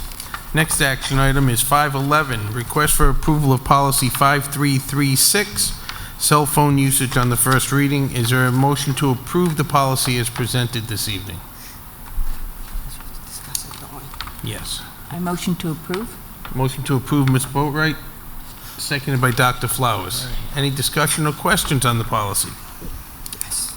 Mrs. Neary? No. Oh, sorry. No, Mrs. Boland first. Well, I just didn't see it, but you can go. She's ceding to you. Oh, well, no, thank you. I'm going to say I'm a broken record on the cell phone policy, so I'll do it again. At the high school, at Rogers High School, it is still, to me, not clear that students will not be allowed to use their cell phones in the classroom during class time. During class time, advising crew, whatever you want to call it, that's not on there. And that makes me uncomfortable. It doesn't say anything like that. It says they can use it during passing time, during lunchtime, before and after school, but there isn't an explicit prohibition of using it in the classroom during instructional time. And I think we've heard enough from our teachers that they would like that to be clear so that each teacher doesn't have a different policy. So that's my comment. Thank you. Mrs. Boland? Not to be redundant, but I completely agree with Mrs. Neary and won't be supporting it. Any other questions or discussion? Seeing none, all those in favor, please signify by raising your hand. Aye. Opposed? Motion fails 3-3. Next item. May I ask, could I ask something? Sure. I don't know if it's appropriate now. Okay. Do we just... My guess would be we need another try with the policy committee. I'm not quite sure. It didn't pass. So. Okay. We'll have to take another pass at it. Or Okay. 5.12, request for approval of policy 5300, district wellness policy. Is there a motion to approve it as presented this evening? So moved. Mrs. Neary, is there a second? Second. Mrs. Boland, any discussion or questions on the policy? I'll explain it. Mrs. Boland. Because we have a parent here tonight that this is something that she brought to our health and wellness group at our last meeting, and she was, very passionate and brought up some very legitimate concerns that all students have access to the bathroom when they need it, and that, that it was, sometimes teachers in trying to manage their class are not as lenient about letting kids use the bathroom, and it really does cause problems. Kids are holding their bladder, and so anyway, this is something that we felt important to get into the health and wellness policy, and the different principals are supposed to be talking to their teachers about this also. And we know that sometimes there's kids that do it to get out of class and go have some fun in the restroom, and that will. That's why we made mention of administrators or the nurse, helping to monitor this if need be. Any other questions or discussion? Seeing none, all those in favor signify by saying aye. Aye. Any opposed? Motion carries. Next action items, we are going to group action items 5.13, 5.14, and 5.15, and 5.16. Those are 4 requests for approval of policies that all have to do with the Stage 2 approval for RIDE. These are policies that need to be in place as part of the Stage 2 approval process. So is there a motion to approve those policies as presented this evening? Yep. Motion made by Mrs. Boatright, seconded by Dr. Flowers. Any discussion or questions on any of the 4 policies? Yep. Mrs. Neary. On 5.13, could we have a better description of what Tools for Schools is? Right. Right? We'll put, Correct. it's a kit for the schools. We'll have a on definition indoor. added for the second reading, yes. And same on 5.16, Northeast Collaborative for High Performance Schools. Could we also have a description of what this is, who they are, what they do, and why we're signing off? Yes, those changes will be made prior to the second reading next month. Thank you. Okay. Any other So questions or discussion? Oh, do you want them read now, or do you want to? No, we don't have to. We're not going to read them. We're fine. We're good. Just definitions. Yeah. We'll add them to the policies prior to the second reading. No problem. Any other questions or discussion? Seeing none, all those in favor signify by saying aye. Aye. Any opposed? Mr. Leary. Motion carries 5-1. Next item is 5.17, request for approval of policy 2445, threat assessment on the first reading. Is there a motion to approve it as policy 2445 is presented this evening? So moved. Mrs. Boland, seconded by Mrs. Neary. Are there any questions or discussion on policy 2445? See no. Wait, no, Mrs. sorry. Just an insertion of a few phrases. Right at the beginning, we say that we will undergo a screening within 24 hours, which is actually language that we added. Do we know that we can do that? Yes. Okay. Just making sure. Any other questions or discussion on policy 2445 on the first reading? Seeing none, all those in favor signify by saying aye. Aye. Any opposed? Motion carries. Next item on, next section on the agenda is section 6, discussion, and the discussion this evening is on the Ride Stage 2 application, and I believe we have the members, Mr. Conti from Studio Jade and Mr. DeSanti from Downs Construction for the presentation this evening and an update on the Ride 2 application. So gentlemen, if you step to the microphone, just for those who don't know you when you speak, if you could identify yourself once so the folks know who you are, and we'll have your presentation. Thank you. Good evening. My name is Joe DeSanti with Downs Construction. I'm officially the owner's project manager for the Newport School System. Thank you. Couple things since the last time we were together. We had a joint meeting with the council a few weeks ago. I just want to give you an update on what has happened since then. We had a council meeting last week.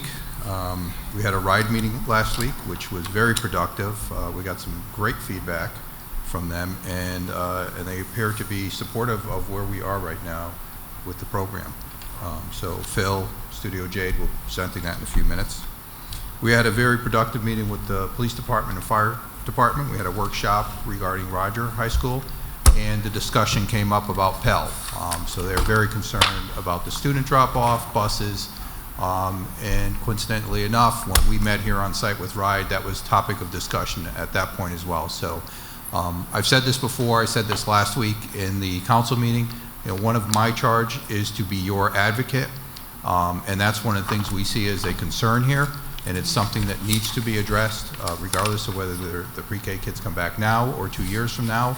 It is a problem that needs to be addressed with the addition here, and RIDE is supportive of that, and your local emergency personnel are very concerned and want that addressed as well.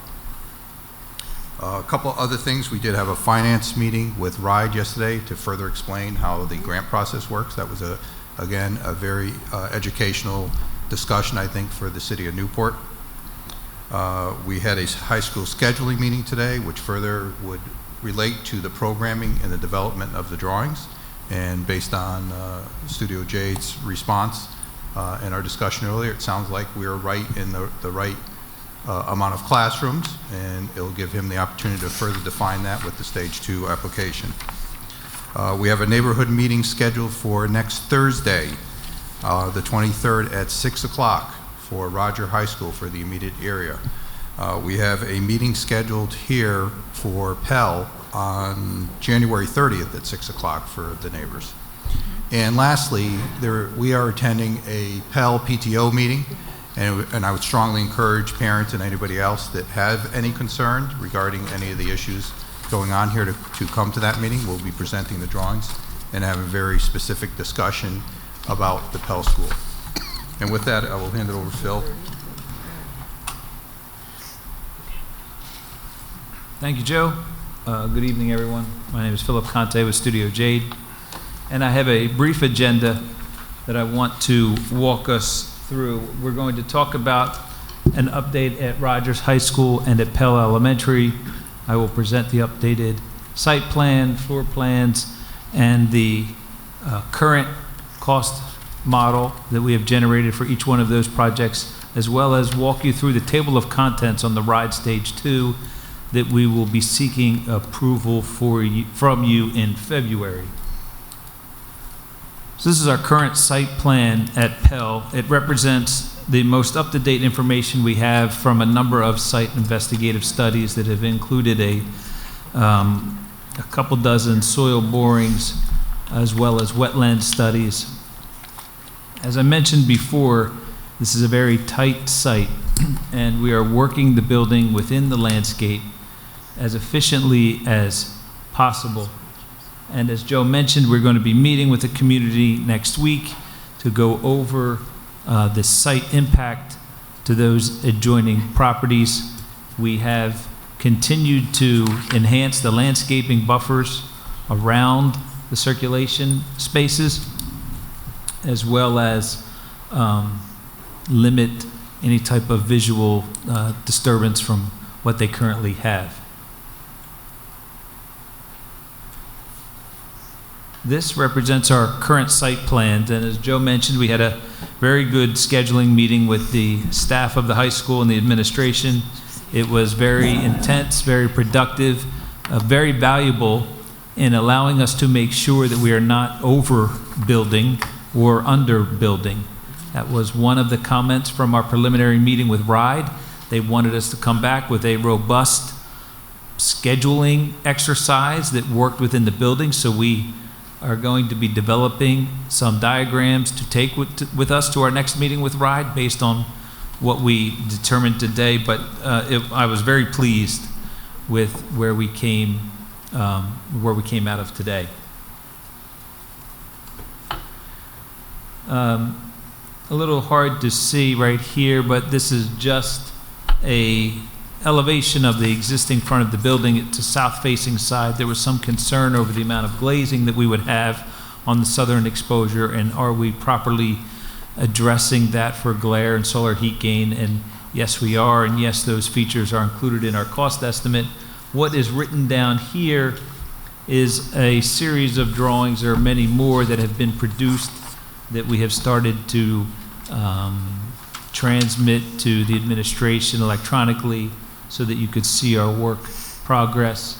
Between Pell and Rogers, we are probably about at least 100 sheets of drawings that we have used for our cost estimating exercises, as well as Downs validation of that information. So for New Rogers High School, this is our preliminary cost model. And currently we stand at about 170,000 square feet. We anticipate RIDE reimbursement to be around 165,000. However, that is not a fixed number. That is why RIDE wants us to further defend and validate our square footage so that they can come to an agreement on what the full reimbursement at your 35% rate right now, minimally, will be. We have a hard cost of about $85.5 million and a soft cost of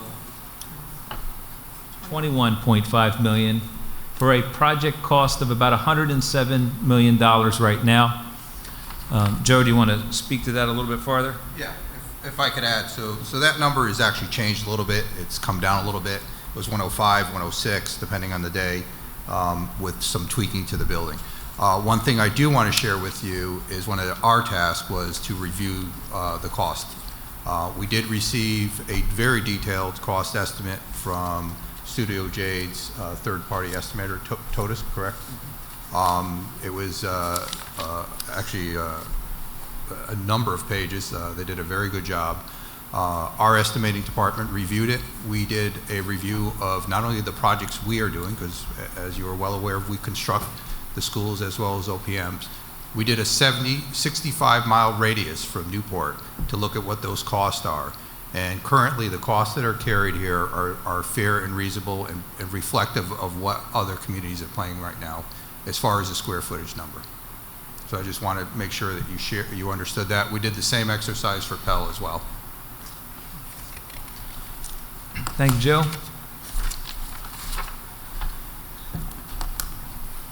For Pell Elementary, as Joe mentioned, this is a little hard to see. We'll have much better visuals for tomorrow's evening PTO meeting, and certainly when we meet with the community in the next coming weeks.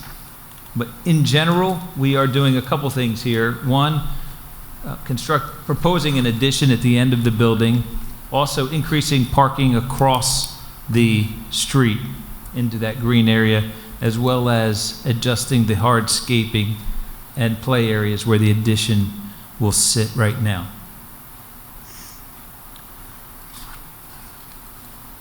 The floor plan for Pell does propose 2-story addition, 4 classrooms per floor for 8 classrooms, plus associated bathrooms and stairs, teacher planning, and resource space. The cost model for Pell right now is an addition of about 15,000 square feet. Now, I say RIDE reimbursement full, meaning it's the full 35% minimally that you qualify for. Our hard cost right now is about $7.5 million, and our soft cost at $1.5 million for approximately $9 million at Pell. I quickly want to review the table of contents for the RIDE Stage 1 that we are assembling. We have also been able to deliver some draft documents electronically to the administration. There's about 9 divisions, the first being the project summary and prioritization. That's probably the most important part of the document. It provides the summary and explains what we're doing and why we're doing it, which is, as right now stands, a 8 classroom addition at Pell for approximately $9 million, and a new Rogers High School at 170,000 square feet at approximately $106 million. Number 2 is the architectural feasibility study. That's documentation of the educational specifications that we've used to arrive at the floor plan for the high school, as well as all the structural and site engineering analysis that has been completed throughout the district at the schools. Number 3 is the schematic design documents. Some of them have been transmitted to you as well, and they will continue to be transmitted as they're completed. Number 4, the cost projection. That will be the detailed cost estimate that is associated with our application. Number 5 is the financing plan, and as Joe mentioned, we had a conversation, a teleconference between the city, RIDE, and the school department on the narratives that are going to be provided by the city and some operating costs that the administration will be working with us to make sure we have included in our plan. Site purchase plan, item 6, is not applicable to this project. Number 7 is local support. That's documentation from the city council that they approved the submission of the RIDE Stage 2. We will be going to them in February for their approval to submit, and that documentation would be the meeting minutes from that project, from that meeting. We also need to provide a timeline for voter approval, and we would anticipate that if it is submitted and approved, the SBA provides approval in May, that a bond question would be on the general election in November. Number 8 is a project timeline. We need to provide what the schedule looks like for the projects. And just to sort of remind everybody of what the overall project time looks like. If the project is approved in May of 2020, it would go on the general election bond vote in November of 2020. If it is successful, you could select your design team, we'll say January of 2021. They will need at least a year for the documentation. You could go out to bid maybe in the spring of 2022, shovels in the ground, summer of 2022.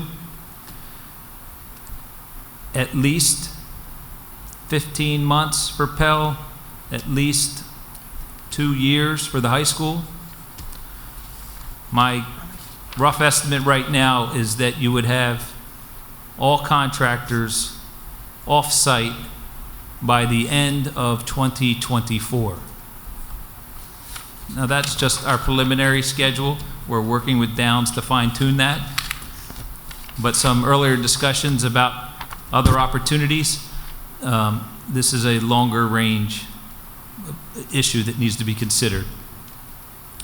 And number 9, finally, is the commissioning agent and OPM commitment by the school department to retain those services, which you have already started to engage with that process, and you would continue going throughout the project.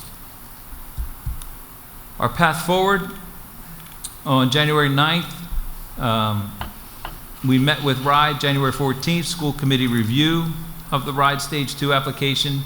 January 22nd, we will provide a more robust draft to City Council for their review.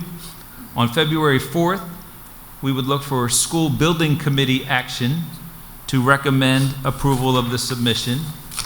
On February 11th, we would look for school committee action item to approve the submission of the application. On February 12th, we would look for Newport City Council action item to approve the submission. And on February 14th, we would like to submit the application. It is due on February 17th. And that's all. I can answer any questions you may have. Any questions? Mrs. Neary? Right now, I'm just going to look at the path forward and all those dates that you have. And I know you guys heard this last week from the city council, but I would, and I think our body would really like to see all of this information at least a week and a half before we have to take a vote. There's a lot of information. You've just said you have at least 100 different pages of schematics and designs. We have seen nothing. And so to expect us to see something and then vote on it immediately, I think is unreasonable. So as much as you can provide before, so we can actually give you genuine feedback as opposed to just say, well, okay, well, it's overwhelming, there's so many pages, go ahead. I don't think we would be doing our fiduciary duties if we're doing that. So I'm looking at, because even today it says school committee review of RIDE stage 2. I'm not sure it's really a review. I mean, it's a review for you are reviewing it with us, but we have really no input because we haven't seen the things you say that have been distributed. We haven't seen any of them. So you're doing the review, but we're not reviewing anything. And it just makes me feel uncomfortable. So if you could just, as you can provide it to us so we can even ask intelligent questions, it would be helpful. So if you don't mind, I'll address that a little bit.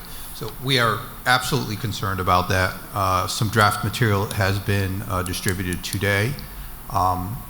One of the things that I want to make sure the school committee and the council understands, and we did talk about this last week too, is that a lot of the documents that are in the stage 2 are the things that are being developed right now. You just approved 3 action items for school policies.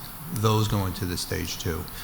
Those are the kind of things that you're going to see regurgitated back to you. It's all those kind of things. So we absolutely hear you. We want to get you the information as soon as possible.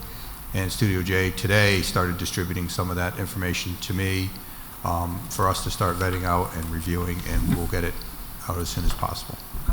And just to be clear, Studio Jade for the City Council did get a very large document. Your backup was already submitted to you before this evening, so you'll be getting it right after this meeting. We'll be sending that to you, so you'll start to see what everyone has.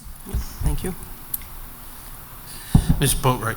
I just want to ask, we have Kendra in the back and others who work during the day. So the February 4th, I just want to bring this up in public meeting, has to be at an earlier time because there's a Rogers Honors Night that night. Is there any chance that that could be moved to the Monday night at 5:30? I'm just curious. Maybe that should go out as a ask. I mean, I just think that we want to try to get as many people there, and trying to do it at 4 really limits a lot of people. So hopefully you guys can check your calendars for that too. We'll be there. You might get the city people. Yeah. 4. I know, but they can come at 5:30. Any other questions for the, Mrs. Neary? And I know it's weird because it's in public meeting, but a couple times through that PowerPoint presentation, there are typos, and it's just a question of perception. Just, no. Yeah, there's just a couple times, it's just, we're trying to sell this to the citizens of Newport, so best foot forward at all times. So, that's all. It's weird to say it in a public meeting, but I just noticed them now. No, I appreciate it. Any other questions or discussion? Thank you, gentlemen. Thank you. Thank you. Thank you. Thank you. Next item, we move on to the consent agenda. Consent agenda 7.1, approval of minutes. Is there a motion to approve the minutes as presented So this moved. evening? Mrs. Second. Boland, seconded by Dr. Flowers. Any question on the minutes? Discussion? Seeing none, all those in favor signify by saying aye. Aye. Aye. Any opposed? 7.2, personnel actions. Motion to approve personnel actions as presented this So evening. moved. Mrs. Boland, seconded by Ms. Boatright. Any questions or discussion? Seeing none, all those in favor signify by saying aye. Aye. 7.3, request for approval of invoices and requisitions as presented this evening. Is there a motion? So moved. Mrs. Neary, seconded by Dr. Flowers. Any discussion or questions? I have one. Mrs. Boland. Yeah, the number 49, the white Ford Transit van, that, this is to be used by RHS and OSS? Yes. What is OSS? Yes, exactly. It's a program we have at the high school that transitions some of our population into the work life. So it gives them an example of what it will be like after high school. So OSS stands for? Office of Student Services. Okay. And can this van be used by other groups? Is that why you said RHS on it too? That's our intention once we get the transition Okay. planned out. And when we have free time, I'm hoping to utilize the van. Good. And how many seats is it? That's a 15-passenger transit van. It's basically a small bus. Any other questions or discussion? Seeing none, all those in favor signify by saying aye. Aye. Next is 7.4, request for approval of home instruction. Motion to approve is presented this evening. So moved. Dr. Flowers, seconded by Ms. Boatright. Any questions or discussion? Seeing none, all those in favor signify by saying aye. Aye. Any opposed? Motion carries. Section 8 is our monthly correspondence. Mr. Chair, I'm sorry for the interruption. Going back, may I? Going back to retirements, I just want to wish the best to two that have been with us for a while. Elizabeth Desroges is paraeducator at Pell, and Joan Michaud at Thompson. They'll be leaving us, so I just want to thank them Yes, very long-time employees that have done a tremendous job for the district. Thank Sorry you for to the them for their interruption. service. Next item is 8.1, monthly correspondence. Motion to accept the correspondence as presented this evening. So moved. Second. Mrs. Neary, seconded by Dr. Flowers. Any question or discussion on the monthly correspondence? Seeing none, all those in favor signify by saying aye. Aye. Any opposed? Motion carries. Next up is 9, reports from superintendent and staff. And the first two, I see him ready over there. Mr. Gonzalez is ready for 9.1, 9.2 are the expenditure and revenue reports and the Newport Public Schools Restricted Grants Report. Mr. Gonzalez, if you want to give us a little overview and we'll answer any questions we may have. Thank you. I spent some time over the holiday break analyzing our accounts, as I do actually most weekends. So in short, I've included in this month's projection all estimated costs for the recently agreed upon Council 94 contract, the TAN contract updates, as well as administrator updates that have been previously approved by the school committee. I took those and dropped them into the various program buckets. In addition, I have actual costs through 12/27 with our estimated costs for the next 13 pay periods for salary and fringe. With that said, our budgets net out to show a small surplus as of January 3rd. This is a live document. Our budgets are budgets aren't changing, but constantly things come up and, may affect the forecast. I just want to make that clear. I don't anticipate anything to change this significantly, but anything can happen. That is with regard to the forecasted budget. I had to make a couple of modifications to the revenue estimates based on information that was known as of the end of December. That was analysis and input from our NACTEC for out-of-district students, trust fund income adjustments, state aid number was modified back in April when was not updated in the budget here. So I've taken all that into consideration and still believe that we will be in the black at the end of the year. In the black meaning we have enough estimated revenues to cover our estimated expenses. Any questions?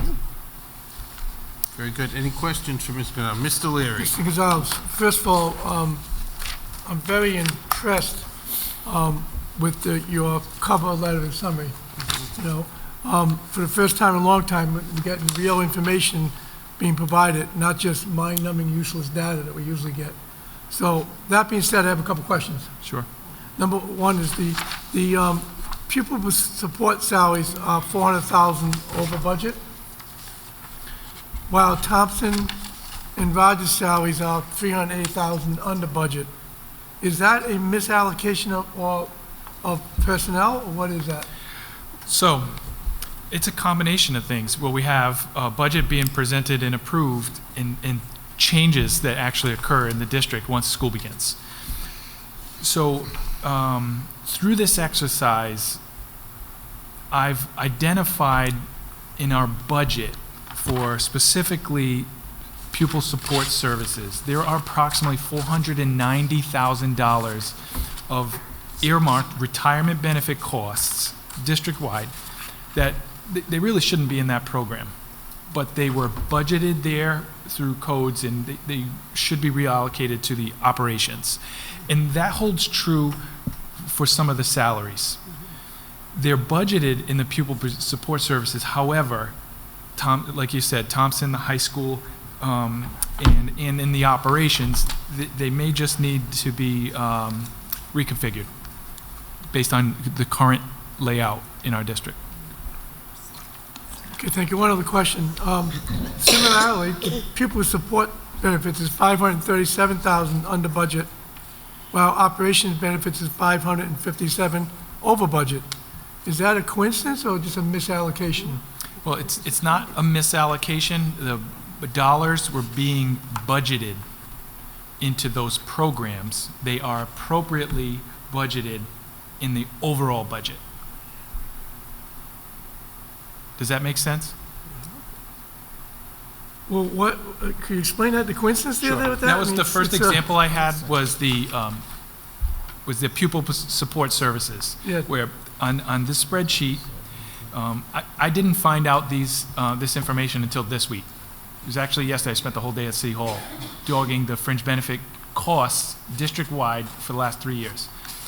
So when the budget was developed for the current year, 3 charges were allocated to pupil support services that did not belong there. One of them is approximately $75,000 for retiree payback, buyback. That, I would interpret that should be a cost in operations. So it doesn't belong there. The second, the largest, is retiree Medicare Part B reimbursements. That's $414,000 that's allocated to this pupil support services. They don't belong there. They should be allocated to operations. That's where they're being charged. So that's why there's a large swing there. It's only budgeted there. They're not charged there, if that makes sense. Put in the wrong category. I don't think so. I think I have an answer on why it was dropped into that bucket. You know, but I wasn't the person developing it, and it's always, hindsight's always easier. Can I ask a question on that, actually? It's answer. Go ahead. No, go ahead, Mrs. Neri. What is your rationale for putting it in operations and not in the buckets in which they were before? Well, the 2 largest costs, $490,000, they are specifically for retiree costs, not active. Every other bucket is all active employees. There's your word, active employees. Yes. Right. Thank you. That's the word I wanted you to say. That it's supposed to be for active employees, not people who've retired, and we have to pay it anyway, separately. Thank you. And I would assume that we're going to have them in the right buckets for next year. So. Mr. Gonzalez, I'm going to give you a break. It's tax season. I need to get working. I'm very busy during tax season, but I normally would ask, and I did ask you last month, and you graciously going to get it for me, a detail of every single line item that we have. That's where I would find out the $12,000 for cell phones. That's where I'd find out the $20,000 for AP testing. There's tons of things when you look at these budgets that I suppose, but I don't suspect I would get much support anyways, so I'm not going to waste my time or your time in that. Good luck, and thank you for being here. You're a breath of fresh air to me anyways. Thank you.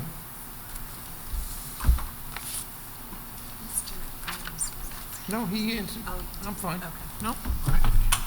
Well, can I just ask one question? Ms. Boatright. Because of that, sort of putting it in the wrong bucket, and when we do the actual allocations, it will go in operations, right? So will we be doing an adjustment to the budget down the road, in your opinion?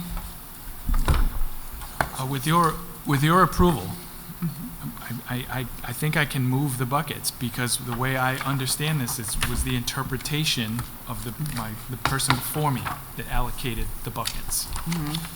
They were predetermined based on line sequence, and then this one may, it needs revision.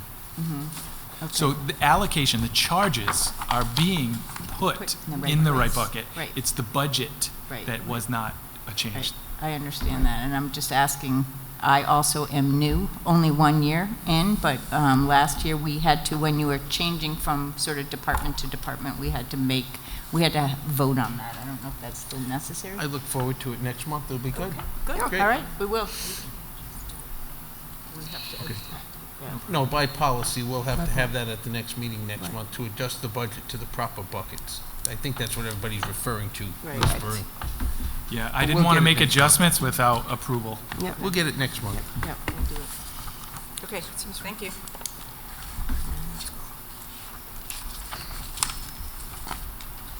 So maybe I can move on to the, Sure do I you move can. on to the grants now?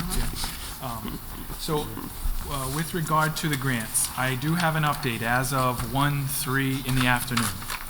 I worked closely with the city and Carolyn. Her and I together caught us up with the CRP grants. So they are the largest contributors to the district, I believe. I hope I'm not misspeaking, the CRP grants.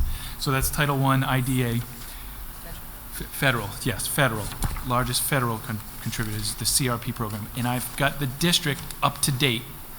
So we did 2 quarterly reporting submissions, and we've submitted a cash reimbursement for all of the CRP grants, including the Perkins grant.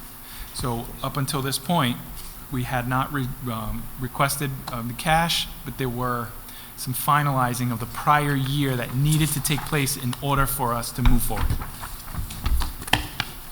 That's it.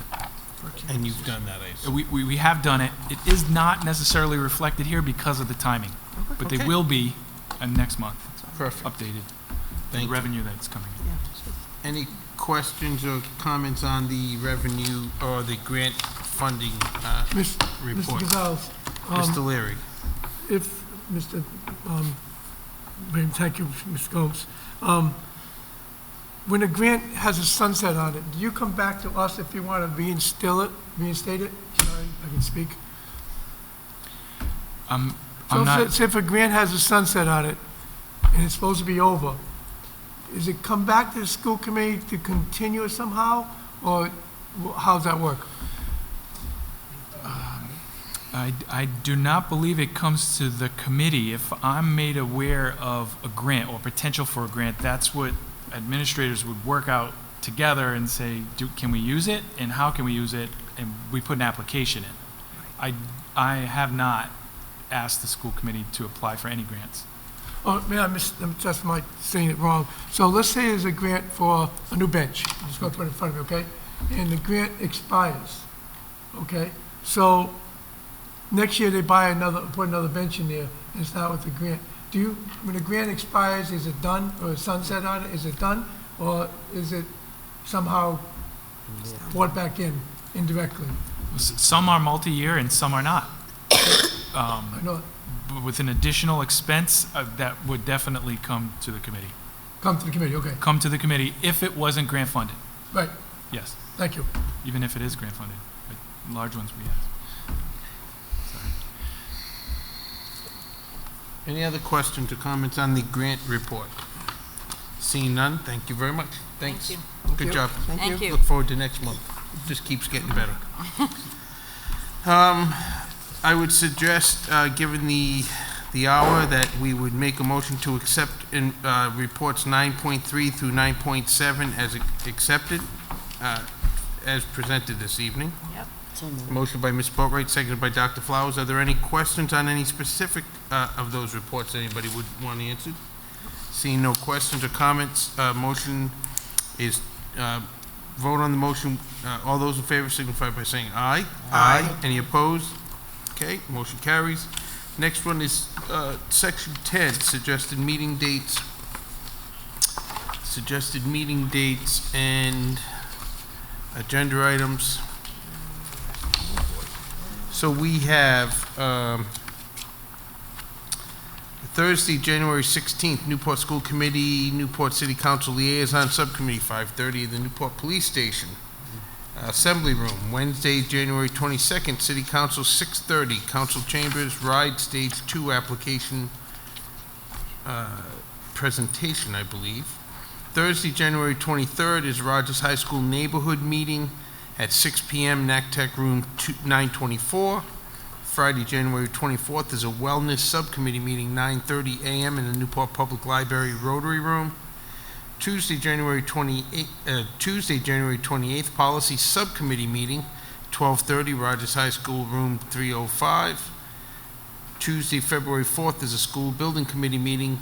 I think that's what we were talking about, that may be rescheduled in earlier discussions this evening, but as of now, it's tentatively scheduled for 5:30 in the NACTEC Room 907. 4 o'clock.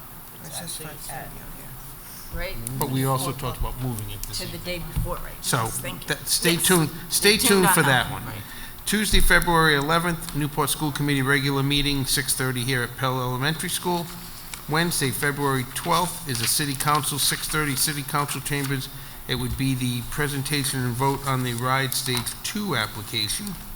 And there are meetings since the agenda was published. Thursday, January 30th, Pell Neighborhood Meeting, 6 p.m. at Pell Cafeteria, as well as Friday, January 31st, there's a Finance Subcommittee meeting in Room 305 at Rogers High School at 11 a.m.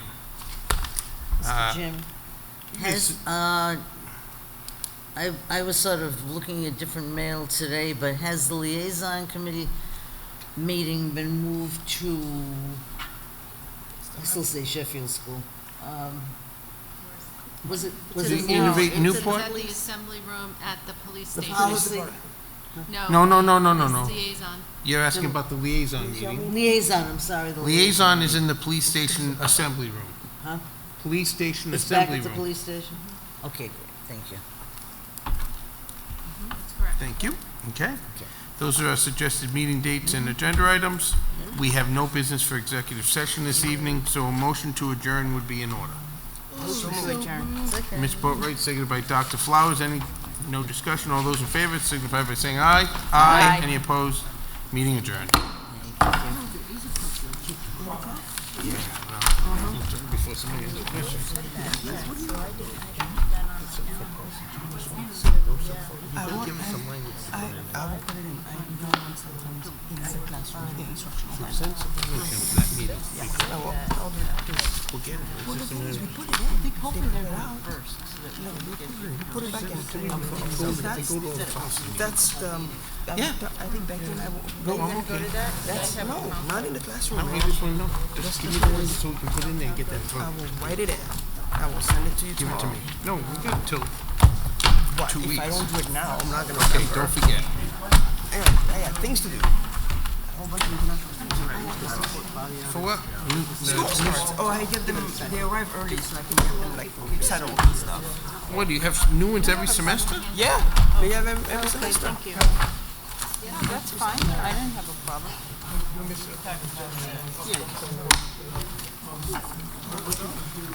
What is this? Oh, that's the handout from him. What's that? Yeah, comment on it, so.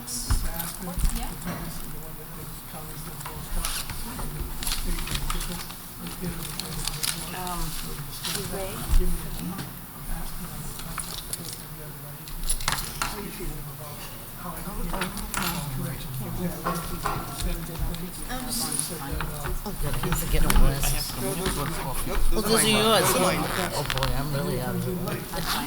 Okay, she wants to carry some. The last one, I didn't know about it. I never got They to go in think. private nurse here, yeah.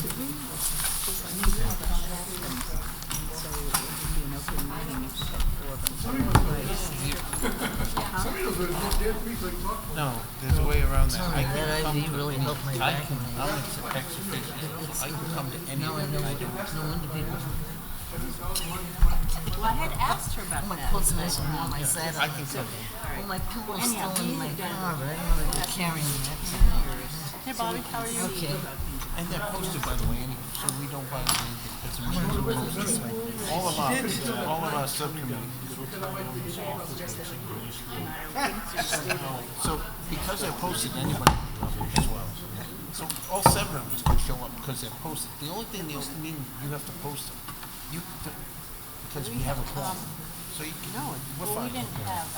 I don't see the French related at all. We were just trying to figure out what Decision we made. They all have to, Kathy posts everything. What is best I just, you know, didn't put them on my calendar, that's all. our staff and our community. I don't see them, I don't look at That's what's how my posted. decision. That's just, I'm lazy, because We were just I'm trying lazy to because bring Kathy. him up to speed on certain things. And he did have no attachment. No, I do.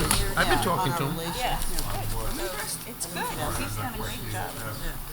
Then he's doing that, Future budget faculty, good staff, Yes, it is. community. Oh, Frank left. Sudbury, Any future plans with Middletown?